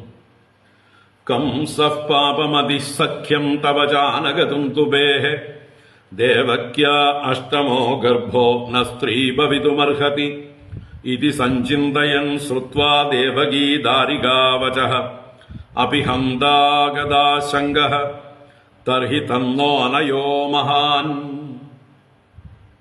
കംസഃ പാപമതി സഖ്യം തവ ജാനകതും തുബേഃ ദേവക്യാ അഷ്ടമോ ഗർഭോ ന സ്ത്രീ ഭവിതുമർഹതി ഇതി സഞ്ചിന്തയൻ ശ്രുത്വാ ദേവകീ ദാരികാവചഃ അഭിഹന്താഗതാശങ്കഃ തർഹി തന്നോ അനയോ മഹാൻ. അപ്പോ പറയുന്നു, കംസഃ പാപമതി, പാപത്തിൽ ബുദ്ധിയോടുകൂടിയവനാണ്. എപ്പോഴും പാപം ചെയ്യുക എന്നുള്ളത് ശീലമാണ് ആർക്ക്? കംസന്. അങ്ങനെയുള്ള കംസന് ആനകദുന്ദുബേഹേ തവ ച സഖ്യം, ആ വസുദേവര് ആനകദുന്ദുബിയും നീയും തമ്മിലുള്ള ബന്ധം നല്ലോണം അറിയാം. നിങ്ങൾ തമ്മിൽ എത്ര കൂട്ടുകാരാണ്, എത്ര നല്ല സുഹൃത്തുക്കളാണ്, ബന്ധുക്കളാണ് എന്നുള്ളത് കംസന് നല്ലോണം അറിയാം. അതൊരു കാരണം. പിന്നെ ദേവക്യാഹ അഷ്ടമഃ ഗർഭഃ സ്ത്രീ ഭവിതും നർഹതി ഇതി സഞ്ചിന്തയന്. അപ്പൊ ദേവകിയുടെ 8ാമത്തെ ഗർഭം സ്ത്രീ ആയിട്ട് ഭവിക്കാൻ സാധിക്കില്ല, സംഭവിക്കില്ല. അത് അശരീരി സത്യമായിരിക്കും എന്നുള്ള ചിന്തയുണ്ട് അദ്ദേഹത്തിന്റെ ഉള്ളില്. എന്തോ കള്ളക്കളി നടന്നിട്ടുണ്ട് എന്നുള്ളത് കംസൻ എപ്പോഴും സംശയിച്ചുകൊണ്ടിരിക്കുകയാണ്. തന്നെ വഞ്ചിച്ചിട്ടുണ്ട്. ആരൊക്കെയോ എവിടെയൊക്കെയോ കള്ളക്കളി കളിച്ചിട്ടുണ്ട്. അത് വിഷ്ണു കളിച്ചതാണോ, വസുദേവർ കളിച്ചതാണോ, ആരാണ് ഇതിന്റെ ഇടയിൽ കള്ളക്കളി കളിച്ചിരിക്കുന്നത് എന്ന് പിടികിട്ടിയിട്ടില്ല കംസന്. ദേവകിയുടെ ഗർഭം ഒരിക്കലും സ്ത്രീ ആവാൻ വഴിയില്ല. അത് 8ാമത്തെ പുരുഷൻ എന്നാണ് അശരീരി പറഞ്ഞിട്ടുള്ളത്. ദൈവങ്ങൾക്ക് തെറ്റ് പറ്റില്ല. അപ്പൊ അതിനെക്കുറിച്ച് സഞ്ചിന്തയന്, ചിന്തിച്ചുകൊണ്ടും, അപ്പോ ദേവകീ ദാരികാവചഃ ശ്രുത്വാ, ആ ദേവകിയുടെ ദാരിക എന്ന് വെച്ചാൽ അന്ന് കൊല്ലാനായിട്ട് കാലിൽ പിടിച്ച് ആ പെൺകുട്ടിയെ പൊക്കി എറിയാൻ പോയി, കല്ലിലേക്ക് എറിയാൻ പോയി അല്ലേ? ദാരിക എന്ന് പറഞ്ഞാൽ മകള്. അവളുടെ വാക്ക് കേട്ടിട്ടുണ്ട്. കിം മയാ ഹതയാ മന്ദ ജാതക്കലു തവാന്തകൃത് യത്രക്വവാ പൂർവശത്രുഹു മാ ഹിംസീഹി കൃപണാൻ വൃഥ എന്ന് പറഞ്ഞിട്ടുണ്ട്. എന്നെ കൊന്നിട്ട് നിനക്ക് എന്താ കാര്യം? നിന്റെ ശത്രു വേറൊരിടത്ത് ജനിച്ചിട്ടുണ്ട്, എവിടെയാണെന്ന് ഞാൻ പറയുന്നില്ല, നീ വെറുതെ നിരപരാധികളെ ഉപദ്രവിക്കാതെ എന്നൊക്കെ ആ ദേവി പറഞ്ഞ വാക്കുകളും അദ്ദേഹത്തിന്റെ ഉള്ളിലുണ്ട്. അതാണ് ദേവകീ ദാരികാവചഃ ശ്രുത്വ ആഗത ആശങ്ക. അദ്ദേഹത്തിന്റെ ഉള്ളിൽ ആശങ്ക കിടപ്പുണ്ട്, സംശയം കിടപ്പുണ്ട്, നല്ലോണം കിടപ്പുണ്ട്. എന്താ ഇവിടെ സംഭവിച്ചത് എന്നുള്ളത്. അങ്ങനെ പല കാരണങ്ങളെ കൊണ്ടും ഹന്ത അപി തർഹി തത് മഹാൻ അനയഃ സ്യാത്. അപ്പോ അവൻ വന്ന് നിന്റെ ഉണ്ണിയെ ഹനിക്കും. അപി, അതും സംഭവിക്കും. അപ്പൊ നിന്റെ ഉണ്ണിയെയും വസുദേവന്റെ ഉണ്ണിയാണെന്ന് കരുതി, ദേവകീപുത്രനാണെന്ന് കരുതി കൊന്നുകളയും. അങ്ങനെ ഭവിക്കുകയാണെങ്കിൽ തർഹി തത്, അങ്ങനെയായാൽ അത് നഹ മഹാൻ അനയഃ സ്യാത്, നമ്മളുടെ മഹത്തായ അനയമായി ഭവിക്കും. ആ നയം എന്ന് പറഞ്ഞാല് നയമില്ലായ്മ, ലോജിക്കില്ലായ്മ, ന്യായമില്ലായ്മ, ബുദ്ധിയില്ലായ്മ. അപ്പൊ നമുക്ക് ആലോചനക്കുറവ് കൊണ്ട് പറ്റുന്ന വലിയ അബദ്ധമായി തീരും. നമ്മള് എക്സ്പോസ് ചെയ്യലാവും സ്വയം. ഇതാ ഇവിടെയുണ്ട് വസുദേവരുടെ മകൻ എന്ന് പറഞ്ഞു കൊടുക്കും പോലെ സൂചനയാവും. അതുകൊണ്ട് ഞാനാണ് നാമകരണം ചെയ്യുന്നത് എന്ന് ആരും അറിയരുത് എന്നാണ് പറഞ്ഞു വരുന്നത്. രഹസ്യമായിരിക്കണം. ഞാൻ ഉണ്ണിക്ക് നാമകരണം ചെയ്തു എന്നുള്ളത് വരാൻ പാടില്ല. അതാണ് പറഞ്ഞതിന്റെ സൂചന. അപ്പൊ അത് വലിയ അനയം എന്ന് പറഞ്ഞാല് നയമില്ലായ്മ, ബുദ്ധിയില്ലായ്മ, ആലോചനയില്ലായ്മയായിട്ട് ഭവിക്കും. കംസഃ പാപമതിസഖ്യം തവ ചാനകദുന്ദുബേഃ ദേവക്യാ അഷ്ടമോ ഗർഭോ ന സ്ത്രീ ഭവിതുമർഹതി ഇതി സഞ്ചിന്തയൻ ശ്രുത്വാ ദേവകീ ദാരികാവചഃ അഭിഹന്ത ആഗതാശങ്കഃ തർഹി തന്നോ അനയോ മഹാൻ. നമ്മുടെ വിവരക്കേടായിട്ട് ഭവിക്കും എന്ന് പറഞ്ഞു. ആലോചനാപൂർവം വേണം കാര്യങ്ങളൊക്കെ ചെയ്യാനെന്ന് ജാഗ്രതപ്പെടുത്തി. അപ്പൊ അതിന് നന്ദൻ മറുപടി പറയുന്നു.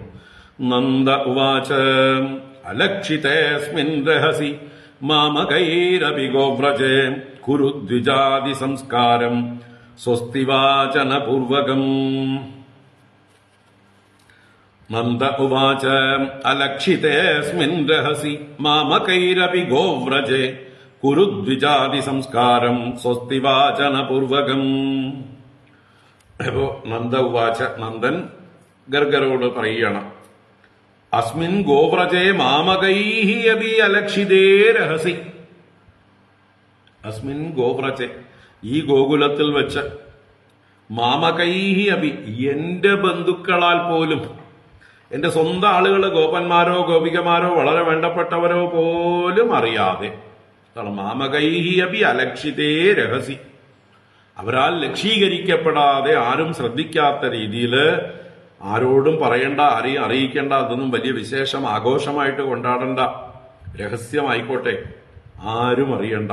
അങ്ങനെയാണ് അസ്മിൻ ഗോവ്രജേ മാമകൈഹി അപി അലക്ഷിതേ രഹസി, ഏകാന്ത സ്ഥലത്ത് വെച്ച്, ആരും അറിയാത്ത രഹസ്യസ്ഥാനത്ത് വെച്ച്, സ്വസ്തിവാചന പൂർവകം ദ്വിജാതി സംസ്കാരം ഗുരു, അങ്ങയുടെ സ്വസ്തിവാചന പൂർവകം, അങ്ങയുടെ വാക്കുകൾ, അങ്ങയുടെ അനുഗ്രഹങ്ങൾ ഈ കുട്ടികൾക്ക് ഉണ്ടാവട്ടെ, അങ്ങനെയുള്ള മംഗളവാക്കുകളെല്ലാം പറഞ്ഞുകൊണ്ട്, സ്വസ്തിവാചനം ചെയ്തുകൊണ്ട് ഈ കുട്ടികൾക്ക് വേണ്ടതായിട്ടുള്ള ആ ദ്വിജാതി സംസ്കാരം, ഇവിടെ എന്താ പറയുക, ദ്വിജന്മാർക്ക് ആവശ്യമായിരിക്കുന്ന സംസ്കാരം. ദ്വിജന്മാരൊക്കെ സംസ്കാരമുള്ളവരാണ്. ദ്വിജന്മാരെന്നാൽ ബ്രാഹ്മണ, ക്ഷത്രിയ, വൈശ്യന്മാര്, 3 കൂട്ടരും ദ്വിജന്മാരാണ്. അപ്പൊ അവർക്ക് ആവശ്യമായിട്ടുള്ള സംസ്കാരം എന്താണോ ഇപ്പൊ ചെയ്യേണ്ടത് അത് ആഘോഷമൊന്നും കൂടാതെ രഹസ്യമായിട്ട് ചെയ്യാൻ നമുക്ക് എന്ന് നന്ദൻ തന്നെ സമ്മതിച്ചു. അല്ലെങ്കിൽ ആ പുത്രനുണ്ടായത് വലിയ കാര്യമായിട്ട് ആഘോഷിക്കേണ്ടതാണ്. പക്ഷേ ആഘോഷങ്ങളെക്കാൾ വലുത് ഒരു മഹാത്മാവിന്റെ അനുഗ്രഹമാണെന്ന്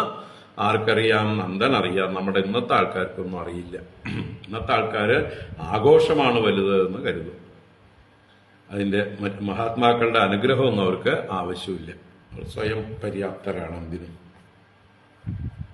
ശ്രീശുക ഉവാച ഏവം സംപ്രാർത്ഥിതോ വിപ്രഃ സ്വചികീർഷിതമേവ തത് ചകാര നാമകരണം ഗൂഢോ രഹസി ബാലയോഃ. ശ്രീശുക ഉവാച ഏവം സംപ്രാർത്ഥിതോ വിപ്രഃ സ്വചികീർഷിതമേവ തത് ചകാര നാമകരണം ഗൂഢോ രഹസി ബാലയോഃ. ശ്രീശുക ബ്രഹ്മർഷി ആ കഥ തുടരുകയാണ്. ഏവം സംപ്രാർത്ഥിതഃ വിപ്രഃ, ഏവം ഇപ്രകാരം നന്ദഗോപരാൽ സമ്യക്കായി പ്രാർത്ഥിതഃ വിപ്രഃ ബ്രാഹ്മണഃ ഗർഗമഹർഷി. അപ്പൊ വിപ്രഃ അദ്ദേഹം എന്ത് കരുതി? സ്വചികീർഷിതമേവ തത്, താനും ഇത് തന്നെയാ ഉദ്ദേശിച്ചത്. അപ്പൊ താൻ ഉദ്ദേശിച്ചിടത്തേക്ക് നന്ദഗോപരെ കൊണ്ടുവന്നു അല്ലേ? താൻ നാമകരണം ചെയ്യാൻ മടി കാണിച്ചു. ഞാൻ അതിന് വന്നതല്ല എന്നുള്ള മട്ടില്, ഞാൻ അതിന് വന്നതാണ്, അത് ചെയ്യണമെന്ന് വെച്ചാൽ പ്രത്യക്ഷമായി കഴിഞ്ഞാല് അത് വലിയ പൊല്ലാപ്പാവും, കുട്ടികൾക്ക് അപകടമാവും, വലിയ ആപത്തായിത്തീരും എന്ന് പറഞ്ഞ് അതിൽ നിന്ന് പിൻവലിഞ്ഞു. അപ്പോഴോ നന്ദഗോപർ ഇങ്ങോട്ട് കമ്മിറ്റ് ചെയ്തു. അങ്ങ് തന്നെ നാമകരണം ചെയ്യണം, ആരും അറിയണ്ട എന്ന് ഇങ്ങോട്ട് പറഞ്ഞു. അപ്പൊ അതാണ് സ്വചികീർഷിതം. അത് തന്റെ ചികീർഷിതമാണ്, താൻ ചെയ്യാൻ ഇച്ഛിച്ചത്, കർത്തുമിച്ഛ ചികീർഷ. അപ്പൊ താൻ ഇപ്രകാരം തന്നെയാണ് ഇത് ആലോചിച്ചു വന്നത്, ഇങ്ങനെ തന്നെ അനുകൂലമായി നടക്കണം എന്ന് വിചാരിച്ചു വന്നു. അങ്ങനെ ആ നാമകരണ കർമ്മത്തെ ചകാര നാമകരണം ഗൂഢനായിട്ട്, രഹസ്യമായിട്ട്, രഹസി, ഏകാന്തത്തിൽ ആരും അറിയാതെ ബാലയോഹോ നാമകരണം ചകാര. ആ 2 ബാലന്മാർക്കും ആ ഗർഗമഹർഷി തന്നെ നാമകരണത്തെ ചെയ്തു എന്ന് ആദ്യം ചുരുക്കി പറഞ്ഞു. ഇനി വിസ്തരിച്ച് പറയണം എങ്ങനെയാണ് നാമകരണം ഉണ്ടായത് എന്നുള്ളത്. അത് ഗർഗ ഉവാച എന്ന് പറഞ്ഞ് ആ ഭഗവാനും ആദ്യം ബലരാമസ്വാമിക്ക് നാമകരണം ചെയ്യുന്നു, പിന്നെ ഭഗവാന് നാമകരണം ചെയ്യുന്നു. അത് കഴിഞ്ഞ് സന്തോഷമായിട്ട് വന്ന കാര്യം പൂർണ്ണമായിട്ട് നന്ദഗോപർക്കും സന്തോഷമായി. ധാരാളം ദക്ഷിണയും സമ്മാനവും കൊടുത്ത് ഗുരുവിനെ നമസ്കരിച്ച് യാത്രയാക്കുന്നു. എന്തെന്നില്ലാത്ത ആ ഗർഗന്റെ വാക്കുകൾ കേട്ട് നന്ദഗോപർക്ക് എന്തെന്നില്ലാത്ത ആനന്ദമുണ്ടാവുന്നുണ്ട്. അതൊക്കെ നമുക്ക് വൈകിട്ട് കാണാം. 6:30 കാണാം. ഹരി ഓം. ഓം കായേന വാചാ മനസേന്ദ്രിയൈർവാ ബുദ്ധ്യാത്മനാ വാ പ്രകൃതേ സ്വഭാവാത് കരോമി യദ്യത് സകലം പരസ്മൈ നാരായണായേതി സമർപ്പയാമി. ഓം ശാന്തി ശാന്തി ശാന്തി. ഹരി ഓം. ശ്രീ ഗുരുഭ്യോ നമഃ. ഹരി ഓം. ഹരി ഓം. വൈകിട്ട് ബാക്കി തുടരാം.